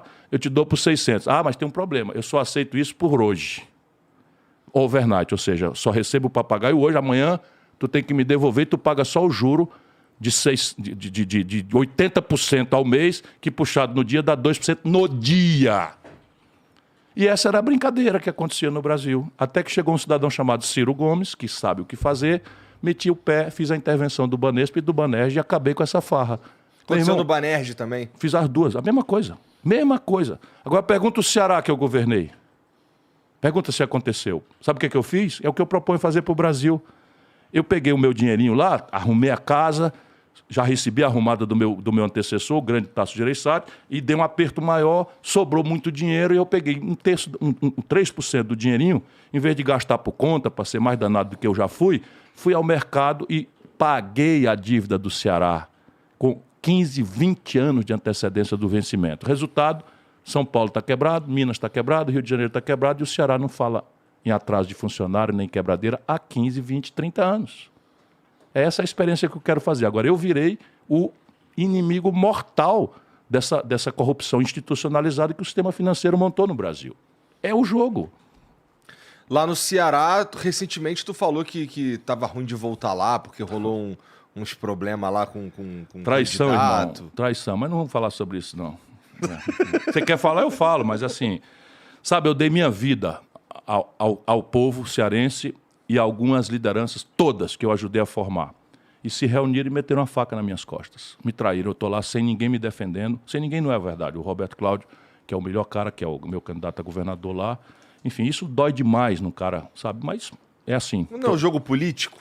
Eu nunca fiz isso com ninguém. Nunca traí ninguém, sabe? Nunca fui desleal com ninguém. E por dinheiro, meu irmão, é mais grave ainda. Por dinheiro. Bom, você estava falando, a gente estava falando aqui do... Cara, você basicamente chamou o Lula de mentiroso e de ladrão aqui hoje, né, cara? É corrupto, sem nenhuma dúvida. Lamento muito dizer isso. Como o Bolsonaro, só para ter clareza, os dois são corruptos. Tá. Mas uma coisa interessante, assim, longe de mim defender qualquer um deles, é só para ficar claro. Não, claro. Perdão. O Lula, falando especificamente do Lula... Para a elite brasileira é o corrupto do bem. É porque assim, e o Bolsonaro é o corrupto do mal. O Bolsonaro tem, por exemplo, agora saiu recentemente aí o lance de não sei quantos imóveis aí que eles compraram e tudo mais. Dos filhos, não sei o que e tal. Então vamos conversar. Vai para a internet aí, irmão. Você que está de boa fé, que não é fanático, os fanáticos já estão querendo me matar. Até pagar para me matar estão fazendo. Mas isso é o fascismo do bem. Então vai na internet e olha, caso Game Corp. É Game Corp. Uhum. Os filhos do Lula, o cara era zelador do zoológico de São Paulo, de repente foi acusado na justiça de enriquecimento sem causa na conta de milhões de reais. Aí o PT acha que tem que esculhambar os filhos do Bolsonaro, eu também acho, porque o cara comprar 51 imóveis, parte importante disso, com saco de dinheiro, ô meu irmão, tenha paciência, isso é corrupção, provavelmente. É, tá saco certo? de dinheiro, nunca comprei nada com saco de dinheiro. Imóveis, comprar com saco de dinheiro, tá certo? Mas assim, e o filho do outro que faz transações, sabe, com gente que era o quê? A Telemar, que dependia de favores do governo. Ou com negócio de promoção de, como é que chama? Futebol americano, com não sei o que e tal, verbas publicitárias monstruosas e Mas tal. não é especulação que eles compraram com saco Irmão, de dinheiro, não, né? Não, isso aqui é o seguinte, a Folha de São Paulo, que tomou ardores do Lula, virou... O UOL pertence a um banqueiro, 5 bilhões de reais de fortuna pessoal. Eles tá? não gostam muito de mim. Eles não gostam de ninguém, tá certo? Só gostam de si. 5 bilhões de reais o dono do UOL tem, aí virou um panfleto do lulopetismo, porque está comprado mesmo. Está comprado mesmo. Estou te dizendo, o Sistemão comprou o Lula e a cúpula do PT. Restam aí os inocentes, tipo Eduardo Suplicy, e olhe lá se tem mais algum inocente, ou talvez o Olívio Dutra, que são pessoas honradas, mas que fecham os olhos para todo tipo de contradição. Compraram mesmo. E aí você vê uma onda de propaganda, sabe, os caras, eu tenho 42 anos de vida pública. Eu estava na luta pela redemocratização do país, pela anistia, por tudo. Os caras me associaram ao nazismo. Sabe, eu não tenho vontade nem de responder. Então, sabe, se você quer acreditar nisso, meu irmão, siga seu destino, porque eu tenho uma vida, cara. Sabe o que é o cara ser 42 anos, governador, prefeito, ministro 2 vezes, nunca ter sido respondido por uma acusação de corrupção uma vez na vida? Agora pegar um leviano desse aí, porque por conveniência comprou o Lula e eu estou falando essas verdades aqui, vai me associar minha biografia ao Bolsonaro. Ao Bolsonaro, quem pediu impeachment do Bolsonaro 3 vezes fui eu, o Lula não pediu nenhum. Quem foi pra rua na Paulista, vê aí no Google, fui eu, o Lula não foi nenhuma. Percebe? Eu representei contra o Bolsonaro em Haia.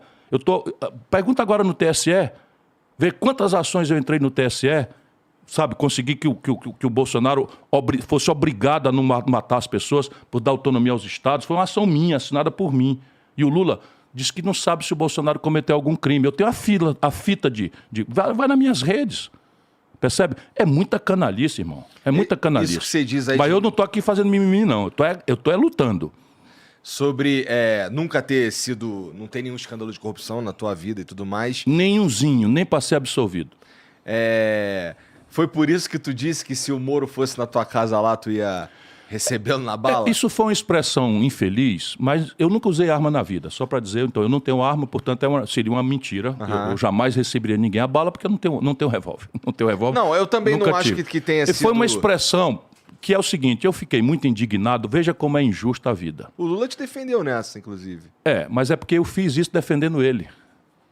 O Lula, o Moro, mandou recolher o Lula na casa dele 6h30 da manhã, sem ter chamado o Lula. E eu sou advogado e professor de direito. Eu sei que o Lula liderou um governo muito corrupto. Eu sei que o Lula está propondo um novo governo completamente corrupto. Estão todos os juntos com ele, todos. Alckmin, o Eunício Oliveira, Renan Calheiros, Romero Jucá, toda a quadrilha que mandou o Lula para a cadeia, ele está todo mundo junto para se vingar do Brasil. Se eu não conseguir salvar o Brasil disso, a história vai vir rapidinho. Aí eu quero ver os lulistas aí e tal, não sei o quê, como é que vão defender isso aí. Eu estou aqui levando todas as pancadas, mas estou cumprindo a minha obrigação com o povo brasileiro, a quem eu dei minha vida toda, percebe? Eu não tenho projeto de poder. Você sabe quanto tem na conta pessoal do Lula, entre ele e o Instituto Lula, que ele botou para não pagar imposto e fazer palestras de Araque? Tem 20 milhões de reais, cara, na conta do Lula? Cara. Isso é interessante, porque eu já vi uma galera falando que, o Lula é um cara que... Como é que a gente pode chamá-lo de ladrão se ele não tem patrimônio? Não, tem 2 razões para você ser corrupto. Uma é patrimônio pessoal e a outra é financiar a sua estrutura de poder. O Lula navega de braçada para financiar a estrutura de poder, mas tomou-se de gosto também pela burguesia. O que eu estou dizendo? Existe um negócio chamado Instituto Lula. O que ele faz aí? Ele contabiliza no Instituto Lula e aí você vai olhar palestras. Sabe quanto é que ele cobrou na contabilidade? $200 mil. Sabe quanto é $200 mil? R$1 milhão. Agora, o curioso é que nunca tinha feito uma palestra nem antes e nunca fez nenhuma depois. É tudo na constância do tráfico de influência dele, na proteção de todas por empreiteiras da Lava Jato. Todas. E todos os delatores da Lava Jato disseram que fizeram isso por propina. Porra, dói pra cacete. Mas vai na internet e vê Instituto Lula. O Lula é 99% dono disso e 1% chama-se Paulo Okamoto, que é o testa de ferro dele lá. Cacete, isso é verdade. Percebe? Então... E se for mentira, eu renuncio à minha candidatura hoje. Bora, petista, vamos entrar aí. Gisele, para de me dar a parte, por favor. Ela está o tempo todo fazendo a parte aqui. Da primeira vez que você veio, eu lembro dela tentando te acalmar. Eu tô calmíssimo. Eu tô vendo. Cara, já da tua parte, já que a gente estava falando dos patrimônios dos caras, tu declara um patrimônio de 3 milhões e tal, e já falou várias vezes. Que eu não tenho, tá? Só porque eu vou explicar para as pessoas. A declaração de renda, você coloca, por exemplo, um apartamento que, na verdade, é um apartamento financiado com a Caixa Econômica. Então, ele está lá como meu pelo valor de R$1 milhão. E eu estou devendo 800 mil. Percebe? Então, na prática, eu não tenho esse dinheiro. Ah, tá. Tá que nem eu, então. Eu tenho um patrimônio de R$1.300.000, mas eu, inclusive, tenho heranças. Eu recebi herança dos meus pais e tal. E eu trabalho, ralo, e tudo é declaradinho. Não tem nenhuma fonte assim. Opa, um belo dia o cara, sabe, apareceu com R$1 milhão numa conta. Não tem isso aí. Cara, então você me desculpa perguntar, porque Mas fica à vontade. É o que todo candidato tinha que fazer, ser perguntado. Eu realmente não sei o que o Ciro Gomes faz para botar comida na mesa. Bom, depende da época. Agora, por exemplo, eu estou sendo sustentado pelo partido, que está pagando a conta da casa. Eu estou, que é um flat aqui em São Paulo, não é nada de luxo, como a mansão que o Lula tem, paga pelo partido. Eu tenho um flat, quer dizer, eu estou aqui num quarto de sala, que o partido paga, e eu presto uma consultoria para uma universidade, né, que é lá do Ceará, quer dizer, tem base no Ceará, mas está no Brasil inteiro, e isso é a substância da minha remuneração, o partido e essa consultoria. Porém, quando eu estou fora da campanha, eu sou advogado, eu tenho um escritório de advocacia e eu faço palestras pelas quais eu cobro. E eu ganho bastante bem com essas palestras. Entendi. Mas a palestra é o seguinte, é R$30 mil. Não é R$1 milhão? Não, R$1 milhão é a do Lula. E era antes, não tinha, e depois também não tem. É só até a hora que descobriram a tramóia das empreiteiras com ele. Sim, mas assim, toda essa história de... Você estava falando aí de... Você mora num flat aqui, que é o quarto de sala, o partido que banca e tal. Eu tava vendo, e assim, mais uma vez, não é puxando o saco de ninguém, mas é que me chamou a atenção. O Lula nessa... Eu queria saber quanto que... Assim, se esse número for público, eu acho que que tu já gastou de verba na tua campanha, que eu vi que o Lula Tô pedindo gastou... ao Vicente aqui para acessar, porque de fato eu não tomo conta disso. É que eu vi que eu tava ouvindo na rádio que o Lula já gastou na casa do... E eu posso estar enganado, hein? Pesquisa aí. 86 milhões. 86 milhões. É isso. Eu vou já te dar o número, porque eu não presto atenção nisso. Mas tá longe disso? Mas muito, não é pouco não. Agora o problema não é só esse. A minha campanha não recebe dinheiro de banco, óbvio. Pergunta os acionistas vai na prestação de conta do Lula e do PT e pega os acionistas dos bancos, do Itaú, por exemplo, especialmente, todos na pessoa física estão depositando milhões de reais para o Lula. E isso é absolutamente legal? É legal. Na pessoa física é legal. Mas o que eles estão fazendo ilegal, estão fazendo de braçada. Por exemplo, um tal de prerrogativas aqui em São Paulo, que já está disputando quem vai ser ministro do Supremo Tribunal Federal, está pagando impulsionamento da campanha do Lula e isso é flagrantemente ilegal, é crime eleitoral. Sobre isso... Mas como é corrupção do bem, não tem problema. Tá, Sobre isso, cara, como é que tu se sente com esse lance das estratégias de usar redes sociais e tal? Porque assim, tem esses caras, assim, o Bolsonaro, na minha opinião, A minha campanha está custando 30 milhões. Tá. 30 milhões de reais. Tá bem longe. 100% fundo eleitoral, tá? Tá bem longe, né? Assim, não, essas 86 do Lula é de fundo eleitoral. Ou é o limite? É o teto. É o teto, eu sei que é. É um terço da do Lula. Uhum. Sim. Eu te pergunto, o que você... E na minha não tem um centavo de banco. Os bancos jamais financiariam, né? Não é estranho isso? Deviam democraticamente financiar todos, não é não? Tá de sacanagem. Tá de sacanagem. Porra. estratégia, cara, de redes sociais e tal.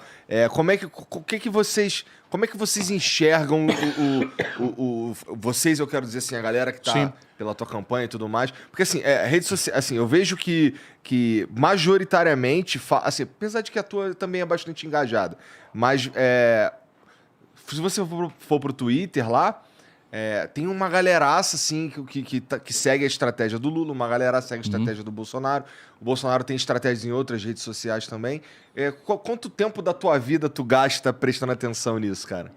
Olha, eu pessoalmente me protejo um pouco. Eu olho o Instagram todo dia, dou uma olhada no Facebook também todo dia, são as mídias do cabo mais velho, né? Uhum. Tô ficando impressionado com essas coisas novas, TikTok e como é o nome dessa outra que entraram? O Quai, entraram quantas? 27 mil pessoas numa noite. 27 mil pessoas. Bom, a pessoa que me ajuda com rede, uma delas está aqui. Aquele cara ali. Então, veja, para mim isso é uma coisa libertadora. Libertadora porque, irmão, eu sou candidato no Brasil pela 4ª vez. Não perdi o amor pelo povo brasileiro nenhuma das vezes. Em 18 eu estava dizendo, pelo amor de Deus, sabe, esse Bolsonaro é um 7-1, sabe? A saída para desastre do PT não é isso. E as pessoas não quiseram ouvir, não é culpa delas. O sistema empacotou o Bolsonaro como o cara que ia moralizar o Brasil contra o PT. Porra, eu fico assim, puta merda. O cara teve uma oportunidade de ouro na mão e jogou fora, sabe? Aderiu ao sistema, se corrompeu. Ou já vinha de queixo de vidro de trás e tal. Pois bem, mas se eu não fosse, vamos dizer, entrevistado por uma emissora de televisão, eu não existia. Cara, em 98, a primeira vez que eu fui candidato, era uma coisa de faltar o ar. De faltar o ar. Para um democrata, para uma pessoa que tem opiniões, estudo, tem 1000 estudos, 1000 propostas, eu me dedico às coisas. Cara, eu não conseguia falar para ninguém. Para fazer um comício, você fala para 1000 pessoas, 2000 pessoas, aí se esguela para fazer um país que tem 140 milhões de eleitores. Sabe, agora não. Agora eu vim aqui contigo, cara, 1 milhão de pessoas me assistiram. Então eu agora, pelo menos, não me sinto mais sufocado. Se as pessoas não quiserem, paciência, respeito. A primeira vez que tu foi candidato foi o quê? 98. 98. E te digo por quê. Eu tinha ajudado a consolidar o Plano Real. E o Plano Real era uma ideia muito boa, mas muito precária. Essa história de juro alto vem dali. O Lula, por exemplo, o Ciro pegou o juro muito alto. Verdade verdadeira. Eu peguei ali, eu era governador do Ceará, o Plano Real estava fazendo água, ia se acabar, e eu fui para lá e peguei o touro na unha, e pau, consegui. Entreguei o Brasil com inflação tendente a 0, um crescimento de 5 tantos por cento, superávit primário maior da história, criar a TJLP para financiar o investimento com juro mais baixo, isso tudo ele esquece. Porque não interessa, ele não sabe. Ficou contra. O Lula e o Bolsonaro ficaram contra o Plano Real. O que não for para ele, ficaram contra. Vai na internet. O Lula ficou contra o Tancredo Neves, contra o Maluf no colégio eleitoral. Eu ajudando o Tancredo Neves, o Lula denunciando o colégio eleitoral, puniu 2 deputados do PT, Ayrton Soares e Beth Mendes, porque foram lá no colégio eleitoral precipitar o fim da ditadura. Isso é o Lula. Quanto pior, melhor, a vida inteira. O único cara que perdia para o Collor era o Lula. Eu ganhava do Bolsonaro em 18, o Lula mentiu que era candidato e botou o Haddad, que tinha acabado de perder desmoralizadamente, como vai acontecer de novo, a eleição em São Paulo, sendo candidato no cargo à reeleição. Então isso é o São Lula. Só pensa em si, é um ego. Desde 89, cara, o cara é candidato. Nunca deixou nascer uma outra liderança perto dele, cuida de destruir todo mundo. E, enfim, e eu não me rendo, não me vendo, não beijo o pé de barro do Lula, mas nem a pau Juvenal. Tá. Cara, sobre isso, você falou mais cedo aí do Caetano Veloso declarando um voto útil, e a gente falou rapidamente sobre isso. Eu quero dizer sobre o Caetano que ele tem direito de fazer o que ele quiser, claro, e bem entender. Claro. Sabe? O cara que é um maravilhoso Caetano Veloso, eu sou fã dele, já tive a honra de ter declarações extremamente generosas da parte dele. Acho que é um equívoco trágico, que logo mais a história vai revelar, mas eu... Esse voto útil, ele basicamente ele é aquilo que a gente estava falando antes. Fascismo do bem. É o lance de você... esse cara aqui... Vale tudo contra esse cara aqui, vamos tirar. Isso. Ninguém quer saber de plano, ninguém quer saber de ideia, ninguém quer saber de nada. Cara, essa ideia, ela atinge você diretamente, né? Cara, como é que tu lida com isso? Porque eu vi você falando lá no manifesto que tem todo esse lance a imprensa, ela gosta dessa ideia por alguma razão? Porque o lance Parte da imprensa. Eu tô te falando, o UOL, lamentavelmente, e é só uma constatação, porque se o cara assume editorialmente, eu acho que é todo o direito dele. Atenção, leitores do UOL.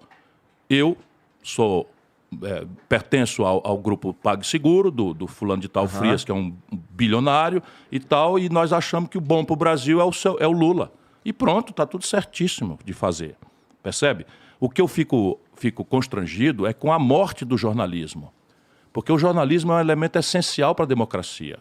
Percebe? E se o jornalismo não assume o equilíbrio, sabe, das coisas e começa a fraudar e mentir, sabe, e fazer campanha sistemática por um lado, sem assumir editorialmente, degradando, difamando, sabe? Então é o seguinte, eu lanço um manifesto, não saiu uma linha. Eu disse isso que eu te falei aqui, que o Brasil tinha uma dívida de 600 bilhões, quando o Lula tomou posse, pagou 7 trilhões de coisa e a dívida hoje é de 7 trilhões. Ou seja, para cada trilhão que a gente paga, ficamos devendo 1 trilhão a mais.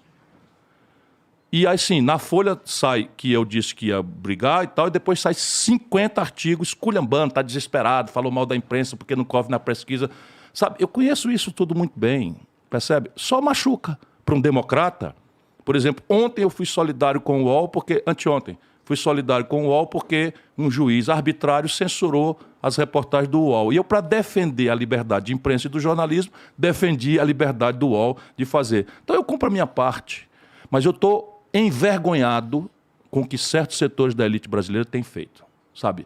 Censurar a discussão, omitir metodologicamente o diagnóstico do problema, sabe? Desqualificar a opinião, porque para que serve o 2 turnos, Igor?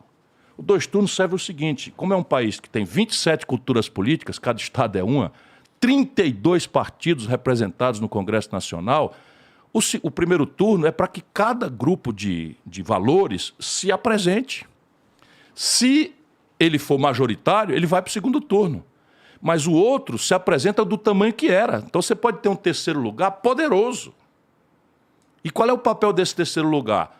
Cobrar o vitorioso, vigiar as promessas que o vitorioso fez. Falei de novo aqui, se 1/3 do povo brasileiro considera que decência, honestidade é um valor central, eu não posso fazer com que quem representa a decência chegue lá com 1%. Porque o que ganhar no primeiro turno vai dizer, eu sou ladrão e todo mundo votou em mim. Mas qual que é a grande... Por que a gente tem tanto... Ou eles tentam sinalizar que seria um grande problema a gente ir para um segundo turno? Nenhum problema. Eu não vejo nenhum problema nisso, pessoalmente. Mas, rapaz, é cretino isso. E que o povo seja iludido como vítima disso, eu até entendo com a minha alma, com a minha humildade. Eu não estou aqui... 4ª vez candidato, sabe o que é um candidato, meu irmão? 4 anos trabalhando, na sol, na chuva, levando pancadas, sabe? Eu tenho um filho de 6 anos que me ligou outro dia pelo FaceTime, meu coração virou um carocinho um carocinho de fruta, porque, pai, faz 40 dias que eu não te vejo. Não estou me queixando. E você não ter direito de participar do debate, você ser confundido com os canalhas que fizeram a construção do Bolsonaro, só porque você não aceita votar no ladrão do bem, no corrupto do bem, no entreguista do bem, que a elite acha que é o Lula. E eu não acho. Eu acho que o Lula é o elemento central do problema brasileiro. E olha, eu já ajudei esse cara, pô. Eu já ajudei esse cara muitas vezes. Nem respeito eu mereço. Entendi. Agora a grande questão é, qual é o problema? Eu também não sei qual que é o problema. Eu queria entender, porque... Parece que tem... É o quê? Se for pro segundo turno, a gente quer dar uma vitória acachapante para o candidato X? Ou qual que é a grande vantagem de ter uma vitória em primeiro turno? Ela me parece... Não, a vantagem... Quando forçada, ela me parece menos democrática. Não tem nada de democrático. Até certo limite, você fazer um apelo. Me dê essa força, não sei o quê, tudo bem. Mas você começar a estigmatizar as outras coisas, asfixiar as outras coisas, desqualificar a participação mesma das pessoas, isso é puro fascismo. Puro fascismo. Aliás, no nível de violência política já é nazismo, que é a ideia de aniquilar o dissidente. Quem oferece dinheiro para me matar é o lulopetismo, não é o bolsonarismo boçal e que eu quero confrontar e derrotar. Percebe? Uhum. Cara, tem um amigo meu que a gente tava conversando outro dia. Ele ficou muito decepcionado com uma fala tua, e eu queria que tu me explicasse o que tava passando ali pela tua cabeça. Eu faço ideia, mas é que isso pegou... Eu não sei se fizeram pegar pior do que era pra pegar, mas pegou mal de uma forma geral, que foi quando você falou lá que... Você parece dar uma palestra pra uma galera, e você falou sobre gente preparada, quando ouve isso daqui, não sei o quê. Agora vai falar isso aí lá na favela e tudo mais. Pois é, veja, a hipocrisia do fascismo do bem. Então é o seguinte, nós conversamos aqui sobre taxa de juros, sobre política monetária, sobre política fiscal. Tu acha que o nosso povo tem direito, teve direito, ou está tendo direito de entender natural e simplesmente esse tipo de assunto? Eu acho que provavelmente não, cara. Só se a gente repetidamente explicar. E eu dei um exemplo na mesma ocasião. Eu tinha visitado na véspera um hospital aqui em Barretos e o cientista extraordinário me falou sobre a citologia oncológica. E eu, como faço em todas as ocasiões, doutor, me explica o que é isso aí, que eu não sei, não tenho a menor ideia do que é citologia oncológica. Aí ele foi me explicar que é uma pesquisa que ele está fazendo da natureza do câncer oncológico, quer dizer, de tumor, Eu só sabia que tinha a ver dentro com da câncer. célula. Citologia é o estudo da célula. Então ele está desenvolvendo um esforço de pesquisa para compreender dentro da célula como é que detona o câncer. Tem algum demérito? Eu sou algum idiota, algum ignorante, alguma pessoa menor socialmente porque eu não entendo disso? Foi só isso que eu falei. E só que eu repito isso toda hora. Eu digo o seguinte, olha, eu preciso explicar para a população que o Brasil é um país assaltado. E eu preciso que as pessoas me ajudem. Quem entendeu o que eu estou falando, me ajude a explicar. Sabe? Porque imagina eu explicar isso num comício. Você imagina que eu tenho hora para falar no comício, você fala 10 minutos. Foi só isso. Aí, sabe o que faz? O pacote de fascismo do bem, frauda, porque não pode me chamar de ladrão, não pode me chamar de competente, dizem que eu sou mentiroso, não apontam uma mentira, bora lá, bora petezado, o tempo está passando aí, vamos mandar aqui, olha, mentiu no assunto tal. Não falei um monte de coisa aqui? Vamos lá, vamos lá. Então não podem falar, então tem que fazer o quê? Desqualificar, matar o carteiro para as pessoas não lerem a carta. Fascismo do bem, entendeu? Como o fascismo do mal faz a mesma coisa. Os filhos do Bolsonaro inventaram que eu tinha empresas de distribuir carro-pipa no Ceará. Inventaram isso. O canalha do PT e o Lula reproduziu que eu bati na minha ex-mulher. Porque é assim, quando o cara não tem defeito, eles inventam e criam. E, cara, esse é o mundo selvagem dos fascistas do bem que nós estamos convivendo no Brasil hoje. Não, eu sei muito bem como é que funciona isso daí. Fala comigo aqui sobre... Cara, você tá fazendo uma... Se eleito, você fez toda uma campanha, assim, você meio que é contra... Se posiciona contra, posso estar enganado, mas se posiciona contra o que tá rolando, de certa forma, né? Você provavelmente vai chegar lá, você tá fazendo, inclusive, uma campanha com poucas alianças, não é? Cara, deve ser muito difícil governar se você for eleito, chegar lá assim, né? Com pouca aliança, um troço meio contra o establishment, que foi meio que o Bolsonaro disse que ia fazer, né? Por um lado, sim, por outro lado, não. Porque, veja, o campeão das alianças é o Lula. Ele é o campeão. O que é que eu estou dizendo para você? O Lula está tão enrolado, tão amarrado em conchavos, acordos e loteamentos e não sei o que e tal, que até ministros do Supremo já estão discutindo quem vai ser aqui nos salões de São Paulo. Então é o seguinte, pega o Alckmin de vice, pega o Meirelles não sei das quantas, e o Boulos, o que é que sai daí? Falando sério, se você é honesto, o que é que sai daí a não ser mentira e enganação? Porque alguém está sendo enganado. Como eu conheço bem o Meirelles, eu sei que não é o Meirelles. Como eu conheço bem o Lula, eu sei que não é o Lula, sabe? O Lula está enganando as pessoas despudoradamente. Eu estou dizendo isso aqui porque se eu ganho eleição, eu não vou poder mostrar isso, mas aí eu salvo o Brasil. Mas se eu não ganho, está registrado aqui. Todo mundo vai ver o tamanho do estelionato eleitoral que esse imenso conchavo do Lula faz. Porém, por outro lado, tu tem razão. O sistema me isolou. Quando eu entro na disputa, eu tenho 52 segundos na televisão, terça, quinta e sábado. E gente que tinha 1% tem 3 minutos. Gente que tem 1% tem 3 minutos. É só você entender por quê. Por que o sistema não veio com um cara que tinha 8, 9, 10, 12% e vai com alguém que tem 1%? É o projeto, irmão. Agora, isso me deixa livre, concorda? Eu posso falar aqui o que eu quiser falar, não estou comprometido com ninguém, esse é o lado bom da coisa. Mas eu vou governar. Então eu preciso dizer para o povo como é que eu vou tirar do papel essas ideias. Então a minha ideia qual é? Fazer o que eu estou fazendo hoje aqui. Fazer da minha eleição um plebiscito sobre ideias e projetos. Renda mínima de R$1.000, juntando a fonte e tal, fim da usura, lei da antiganância, um sistema tributário que vai cobrar do super rico, vai cortar 20% das renúncias fiscais, vai cobrar lucros e dividendos, está tudo detalhado aqui, e aqui tem 300 bilhões de reais. Então, se me elegerem, então eu me elegendo a minha ideia, porque eu estou aguentando a pancada. A pancadaria não é desse mundo. E está tudo certo, eu fico feliz, sabia, com a experiência que eu tenho? Porque se eu fosse café com leite, não sei se vocês chamam aqui café com leite, aquela criança que não entra na brincadeira de verdade. Não estavam dando tanta pancada. A pancadaria é porque eu sou o fio desencapado. E tem aqui daqui a pouco um debate na Globo que 60 milhões de pessoas vão assistir. Imagina se eu encaixo algumas coisas que eu falei aqui, o povo brasileiro vai se revoltar. E pode me eleger no primeiro turno. Não é que é fácil, não é que é simples, não é nada, mas pode. E eu faço o quê? Eu desisto ou eu vou lutar, pedir a Deus que ilumine a minha palavra e deixar o povo votar. 17h30 do dia 2, a gente sabe o resultado. E pronto, e eu vou para casa com a consciência tranquila, vitorioso ou com a consciência de ter lutado a boa luta, de ter defendido o meu povo, sabe, de ter saído limpo, sabe, meu paletó sai da campanha, não tem uma acusação de corrupção. Vocês vão ver na Globo, Bolsonaro e Lula provando quem é o mais corrupto dos dois, porque os dois são mesmo. Os filhos enriqueceram ilicitamente com tráfico de influência mesmo. Meu filho nenhum está enrolado em nada. É muito gostoso, sabe, você, com todo o sofrimento, você entrar, sabe, de peito aberto e voltar para casa livre, eu sou livre. Mas então propor a ideia antes, transformar a eleição num plebiscito. Segundo, os 6 primeiros meses é a hora da proposta. O presidente forte, acabou de ser eleito, aproveita os 6 primeiros meses que nós nunca fizemos. Nenhum presidente, nem Lula, nem Fernando Henrique, jamais propuseram nada. Terceiro, negociar. Quem quer que o povo eleja, diferente do que o Bolsonaro mentiu, é com eles que eu vou negociar.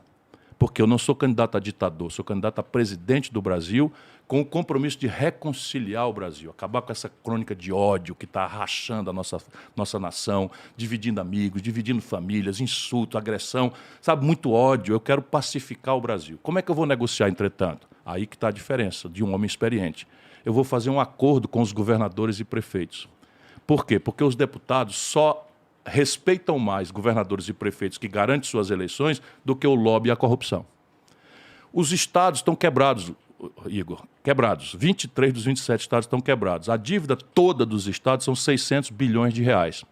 Se eu renegociar essa dívida, percebe, deixando na mão dos governadores de 12% a 15% da receita que cada estado está mandando hoje para Brasília, e aí não dão conta de pagar, entra com a liminar, etc., eu montei o projeto, eu trago os governadores e prefeitos para um grande acordo ao redor da reforma que eu já propus e propus nos 6 primeiros meses e estou negociando, envolvendo os governadores e prefeitos, compensando qualquer sacrifício que a reforma tem que fazer contra os poderosos interesses do sistemão. Independente de quem sejam esses governadores. Todos os 27 estados, porque o presidente, o candidato é de um lado.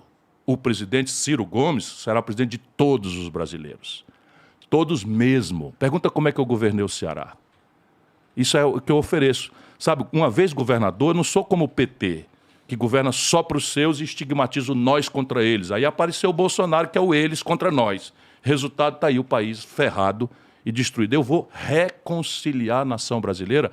Não é ao redor do meu carisma, é ao redor de um projeto encantador, onde cada brasileiro que sacrifica hoje vai ver um lugarzinho para ele e para o filho dele no futuro, anunciado o prazo, a meta, o objetivo em saúde, em educação, em segurança. Está tudo escrito. É o único projeto disponível. Isso é que é a tragédia brasileira. Porém, tem uma chave final, que é o fusível do curto-circuito. Toda essa negociação, propus nos 6 primeiros meses, exatinho o que propus antes da eleição, negociei generosamente com governadores e prefeitos, troquei com eles uma grana preta para os estados saírem do sufoco em que estão, os municípios, etc. Ainda assim persistiu o impasse. Eu vou mandar direto o voto popular. E aqui eu acabo com a história da presidência da República, seu esconderijo de corrupto. Por quê? Porque não deu certo, irmão. Veja, o Collor foi cassado, Fernando Henrique desmoralizado, o Lula foi preso, a Dilma foi cassada, o Michel Temer foi preso e o Bolsonaro está desmoralizado. Repetir isso, como o Lula está fazendo, é a certeza da tragédia eterna para o Brasil. Esse voto popular que tu está falando é o plebiscito. Plebiscito, está escrito na Constituição brasileira. Agora, a tal elite, o sistemão, tem horror a essa ideia. Sabe por quê? Porque se eu pergunto para a elite se ela é contra ou a favor do imposto sobre grandes fortunas, ela diz que é contra. Se eu pergunto para o povo diz 85% que é a favor. Lula e Bolsonaro são contra porque se venderam para a elite. O único a favor sou eu. O plebiscito, ele precisa, de fato, ter uma... A ideia do plebiscito, na verdade, o que for ser votado no plebiscito precisa ser, de fato, uma coisa bem simples, assim. Sim, claro. Você pega o sistema tributário... Não, mas faz uma campanha. É uma campanha eleitoral, só que em vez de ser Chico, Maria, Mané, uma musiquinha, é uma campanha a favor do projeto de reforma tributária e uma campanha contra, com tempo eleitoral na televisão, sabe, com debate, com pessoas representando um lado e outro, não sei o quê. Isso é o que as democracias modernas do mundo inteiro fazem. Aqui não fazem por quê? Porque a elite prefere o suborno, sabe? Prefere a conversinha de gabinete para passar o toco e manter esse sistema que está aí. A gente já conversou aqui antes sobre a ideia do plebiscito. Eu sou a favor. Eu acho que o povo... Tem uma galera que subestima a inteligência do povo. Eu acho que a gente é capaz de votar em vários lugares. Eles não subestimam, não. Eles têm pavor do povo energizado. Eles precisam do povo brasileiro descrente, desanimado, humilhado, enfraquecido, porque o país está virando um grande acampamento. E eles podem nadar de braçada, sugando o sangue de quem produz e trabalha. Essa é a tragédia brasileira. E conseguiram o crime perfeito, comprar os dois lados do sistema. E assim, pelo que você está me falando aí, cara, se a gente tiver qualquer um dos dois aí eleitos, então a gente pode esperar aí mais um período que a gente vai ter exatamente o mesmo resultado que a gente teve até agora. Isso é um do Einstein. A mente mais iluminada do mundo, da idade moderna do mundo, o Albert Einstein dizia que a definição de insanidade é você repetir as mesmas coisas e esperar resultado diferente. Agora o Lula envelhecido, completamente odiento, porque tudo que ele deseja é se vingar. Ele hoje soltou um discursinho dele lá, soltou essa hoje.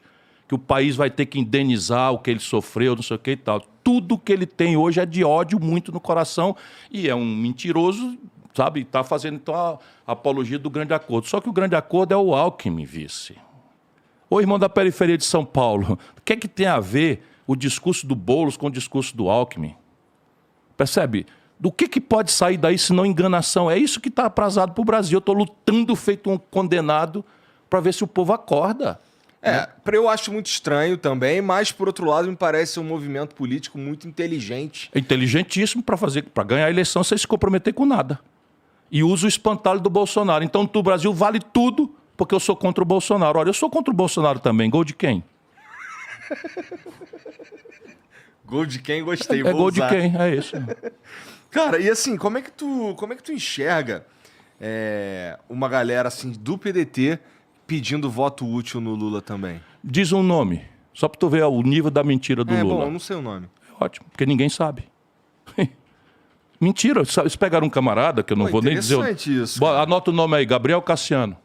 Eu sei quem é. Ela não quer que eu fale o nome, uma parte dela. Mas é preciso dar, porque eu quero honestidade com quem está me ouvindo. Eu sei quem é esse cara. Esse cara foi expulso. Esse cara foi expulso. Ele não é ninguém, por isso que eu não devia nem mencionar o nome, mas foi expulso do PDT. Há anos. Aí assina agora um manifesto como PDT contra Ciro. Aí bota uma assinatura, um estelionatário. Bota a assinatura de um deputado de Pernambuco que imediatamente veio a público dizer: eu não assinei esse papel aí. Então é desse jeito que o PT está atuando. É o fascismo do bem. Caralho. Como é contra o Bolsonaro, pode mentir, eu sabia que... enganar, tentar subornar o partido dos outros, como fez com a Simone Tebet. Sabe? Com a Simone Eunice Oliveira, Renan Calheiro, tá tudo com Lula. Tudo na base do toco, do suborno, sabe? E a Simone Tebet aguentando, e eu não sou ela. Eu dou logo o nome das coisas e tal. Então vamos falar aqui assim, Ciro eleito. Cara, como é que tu enxerga? Porque assim, hoje a gente vive um cenário que tá em quase uma guerra entre os três poderes, né, aqui no Brasil. Dá pra gente ficar amigo de novo, cara? Veja, o Brasil vive uma certa baderna institucional. Vive. Tá todo mundo fora da caixinha. Já em 18 eu falei isso. No auge do lavajatismo, eu falei que uma vez eleito presidente, vou repetir, os poderes voltarão, cada um deles, para a sua respectiva caixinha. Pensando em quê? No organograma. na organização. Então, o que tem no Brasil? Mas o presidente tem esse poder, Ciro? Aí que eu ia explicar agora. O presidente tem esse poder na dimensão de chefe de Estado. Na Inglaterra, agora nós acompanhamos, você tem o governo e o Estado. A rainha, agora o príncipe Charles, o rei Charles, representa o Estado. E o primeiro-ministro representa o governo. No presidencialismo, essas duas tarefas estão na mão de uma pessoa só, que é o presidente da República. Então, o presidente da República, ele é o chefe do governo. Ele que assina os empenhos, que manda pagar, que manda não sei o quê, que demite, que nomeia, que convoca concurso e tal, nomeia os ministros, demite os ministros e tal. Isso é o governo. Porém, ele é o chefe de Estado. E ele, quando toma posse, eu sou professor de Direito Constitucional na universidade, ele faz um juramento que a gente precisa recuperar. Ele diz, eu juro cumprir e fazer cumprir a Constituição. Então, o que está acontecendo? Os presidentes do Brasil não estão fazendo cumprir a Constituição, nem em relação com o Legislativo, nem em relação com o Judiciário. Por quê? Por corrupção e desvio de finalidade. Percebe? Se você tem, você mesmo tem que estar com dívidas na Justiça, ou se a sua família está dependendo, sabe, de julgamentos de juiz, o que é que os juízes aprenderam? A botar ali uma espada e não julgar nunca. Para quê? Para usurpar a autoridade da presidência da República e ficar ali com a faca no pescoço. Depois você tem o seguinte, no sistema de freios e contrapesos, o ministro do Supremo é designado pelo presidente, porém passa por uma sabatina no Senado. Você tem um terço do Senado, meu irmão, pendurado em ações penais no Supremo. Percebe? Aí, qual eu é, já vi qual é a moral? Então, o grande problema do Brasil, palhaçada. como a gente imagina que não, porque agora tem a corrupção do bem, mas a corrupção é um câncer extenso que se revela quando o pastor do Bolsonaro, o ministro da Educação, estava pedindo propina em barra de ouro. A gente fica tudo enojado, todo mundo se diverte ou se distrai. Se diverte não, se distrai com essa crônica policial e tal. Eu peguei o Bolsonaro do meu lado e fui mandando. Tu vendeu a carteira de crédito do Banco do Brasil de 3 bilhões para o BTG, por 300 milhões. Tu vendeu os gasodutos. Não sai uma linha, irmão. Por quê? Porque a corrupção feita junto com o mercado não sai. É porque isso aí pode ser... Eu concordo contigo que isso é Mas vou te dar exemplo imoral, prático. Mas não é ilegal. O quê? Esse tipo de operação. Todo enriquecimento ilícito é ilegal. Todo enriquecimento sem causa é ilegal. Mas assim, esse dinheiro não vai pro bolso dele. Não vai? Vai pro de quem? Espero que vá. Vai pro de quem, meu irmão? Cofre. Espera um pouquinho. Se eu... Não, vai o seguinte, mas eu pego a refinaria Landulfo Alves, que vale 100, eu te vendo por 50, tu concorda que alguém perdeu? Com certeza. Quem perdeu? O povo. O povo brasileiro. Tá certo? Se alguém perdeu, tu concorda que alguém ganhou? Quem ganhou foi o cara lá, sim. Sim. Então, e esse cara lá ganhou assim, não teve nenhum espituação de orelha ali fazendo o serviço e recebendo uma propina por fora. Se tu acreditar nisso, tu é muito inocente. Não, eu não acredito nisso. Tá certo? Pois bem, é isso que o Bolsonaro fez. Mas é que, assim, é difícil você... Assim, dificílimo. Não é isso que eu tô dizendo? A corrupção, quando você é o seguinte, pega um pastor picareta e grava o cara dizendo que vai receber a propina em barra de ouro, essa é moleza. Essa é mole. É moleza.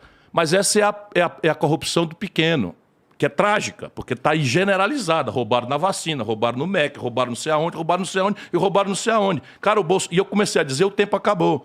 O Bolsonaro mandou o comandante do Exército Brasileiro comprar toneladas de cloroquina. Eu fui olhar, 700% de superfaturamento no preço, cara. O comandante do Exército. Percebe? Aí diz, o Bolsonaro, você compra prótese peniana e Viagra com isso é uma vergonha. Ok, já é uma vergonha comprar, mas vai olhar o preço, cara. Superfaturado 100%, 150%, 200%. Todo mundo roubando, cara. Por isso que eu tenho coragem de pedir para ser presidente do Brasil. Como eu não sou ladrão, meu irmão, se eu não roubo em cima, não rouba ninguém até embaixo. E aí eu não tenho medo de CPI, isso é que eu quero te explicar. Difícil de controlar também, Ciro. Mas isso é que eu quero te explicar. Veja, claro, um governo tem 7.500 funções de liderança. Uhum. Então é claro que o presidente da República não é obrigado a saber de tudo. O que importa, entretanto, é como é que ele previne isso e o que é que ele faz quando se descobre. O que está acontecendo no Brasil? Os caras descobrem podres do presidente e deixa ele na mão, pega o rabo e fica segurando. Então, repara, os filhos do Lula enriqueceram mesmo. Aí foi arquivado o processo. Também sei que foi arquivado o processo. Mas vê se um filho meu foi processado. Eu fui governador, fui ministro da Fazenda, comandei a economia do Brasil. Vai ver se um filho meu foi acusado de enriquecimento de milhões de reais. milhões de reais, caso Game Corp. Os filhos do Bolsonaro, caramba, pera um pouquinho, 51 imóveis, a ex-mulher do Bolsonaro comprou uma mansão em Brasília por 3 milhões, o Flávio Bolsonaro comprou uma mansão em Brasília por 6 milhões de reais, não tem renda para isso, cara. Aí fica tudo na mão do judiciário, percebe? Na mão do Ministério Público, aí resultado, morreu a autoridade do presidente da República. Não é fácil não, meu irmão, mas se você não tiver moral lá em cima, você é só um testa de ferro do poder. O poder real está em outro lugar. Não, isso é verdade. Inclusive... Vou te dar um exemplo. A Dilma, desculpa, eu fica à vontade. É para a gente voltar a acreditar que é possível. Não é que seja fácil, mas eu sinto isso. Quando eu dou a proposta, as pessoas... mas difícil, dificílimo. Porém, continuar como está é impossível. Então, veja, belas tantas, a Dilma resolve nomear o Lula ministro. Qual era a razão? Cara, chocante. Era tirar o Lula do julgamento de Curitiba, do Sérgio Moro, que parecia que ia prendê-lo, para botar no Supremo na garantia, na cara da freguesia, de que o Lula não ia ser julgado no Supremo. Aí um ministro do Supremo dá uma liminar proibindo o presidente da República de nomear um ministro. Por quê? Porque a presidência da República foi usada como desvio de finalidade para cobertar a punição de um corrupto. Aí ferrou, irmão. Aí o Bolsonaro pega o diretor-geral da Polícia Federal, essa foi uma ação que eu entrei como advogado. Que eu entro com ações contra o Bolsonaro toda a vida, não é? O Lula nenhuma, mas eu entro com ação. Então o Bolsonaro resolveu trocar o diretor-geral da Polícia Federal porque começou a investigar o filho dele. Aí resolve trocar, isso é desvio de finalidade. Aí eu consegui do ministro Lewandowski liminar proibindo a nomeação do cara. Por quê? Não é porque não fosse a autoridade do presidente fazer, é o desvio de finalidade. Esse é o problema. Aí você cai na mão, sabe, aí você tem problemas sérios no Brasil. Acabou trocando assim mesmo, não foi? Trocou por outro. Tá, não aquele, outro. Não aquele, exatamente.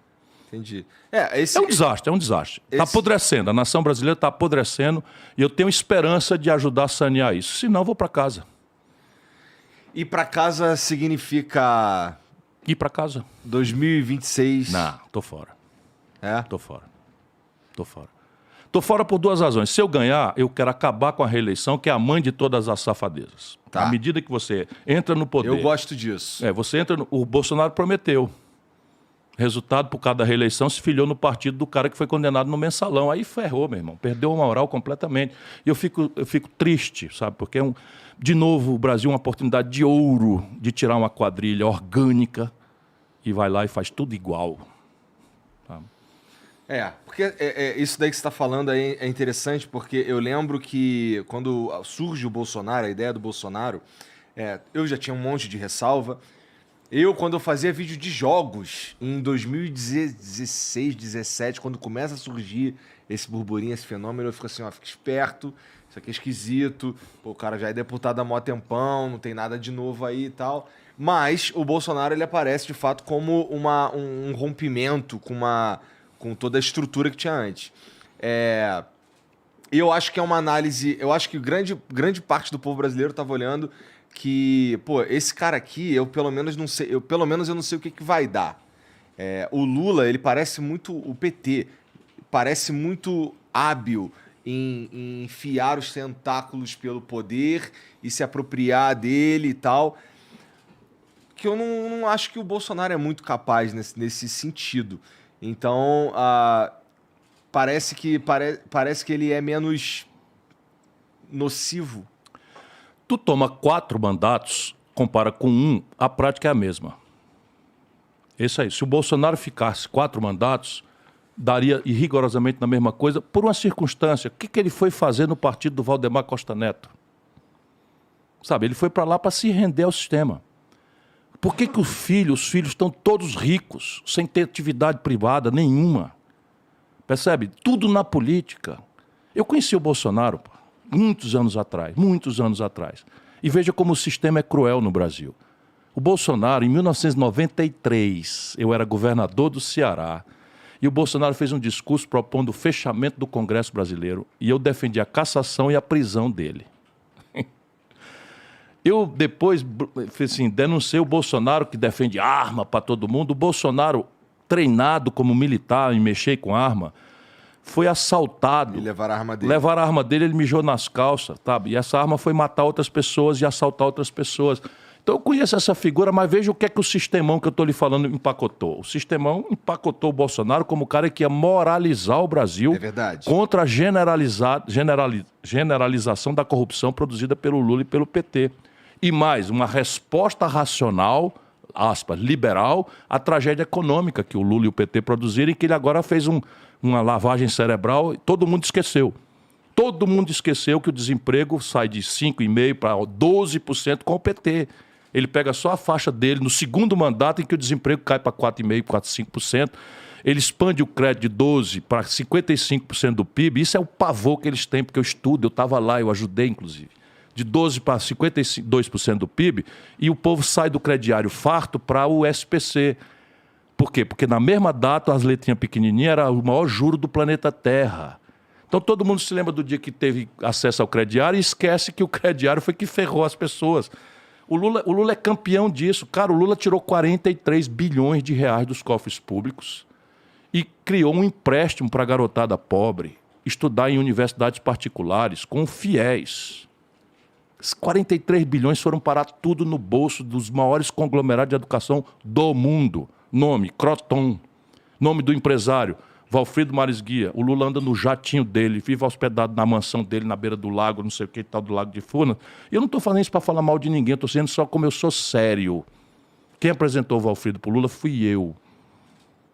Tá certo? Eu posso perceber que eu sei o que eu estou falando, tá na hora ainda, manda ali, tá mentindo e tal.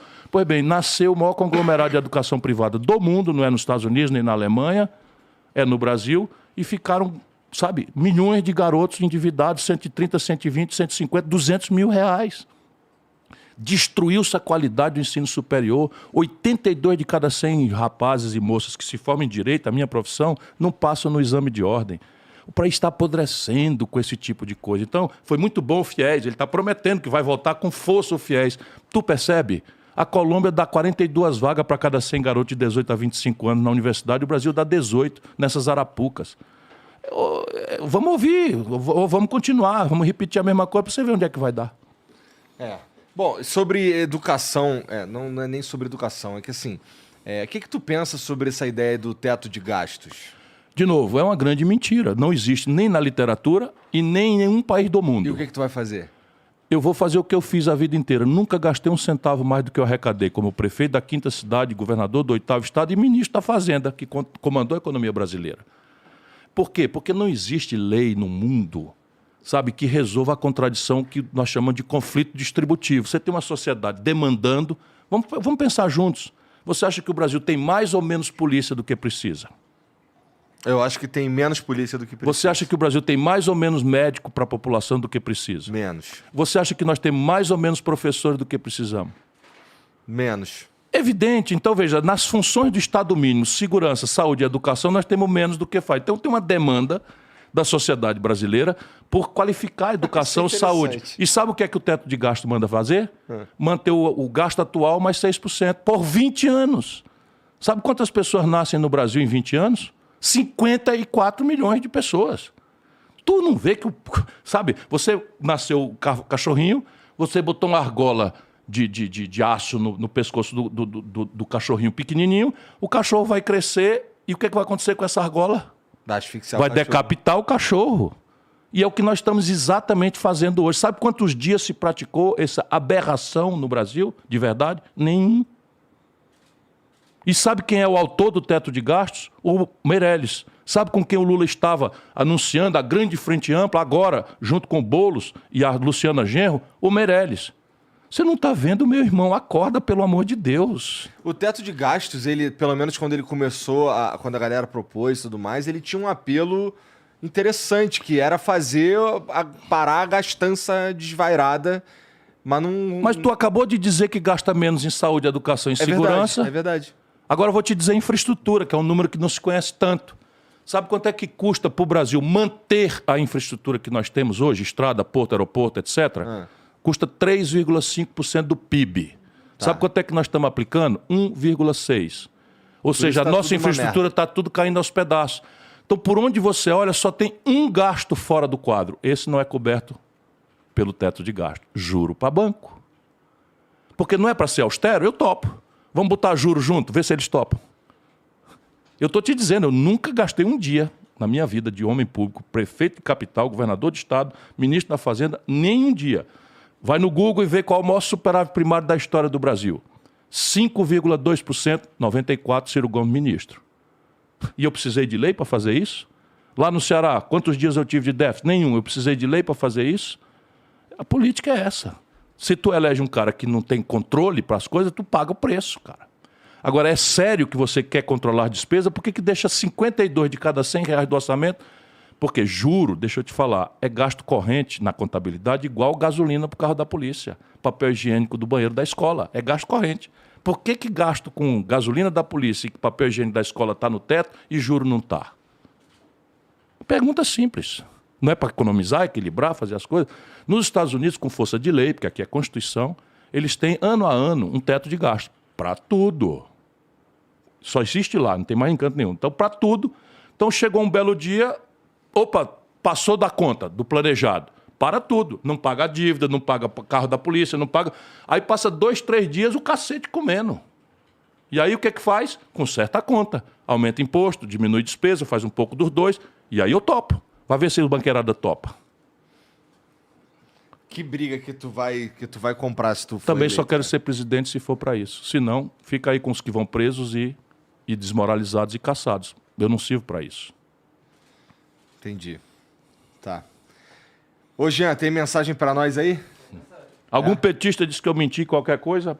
Ainda não chegou nada. É bom perguntar. Pô, eu queria que chegasse alguma aí, Mas pô. não tem, meu irmão. Eu sou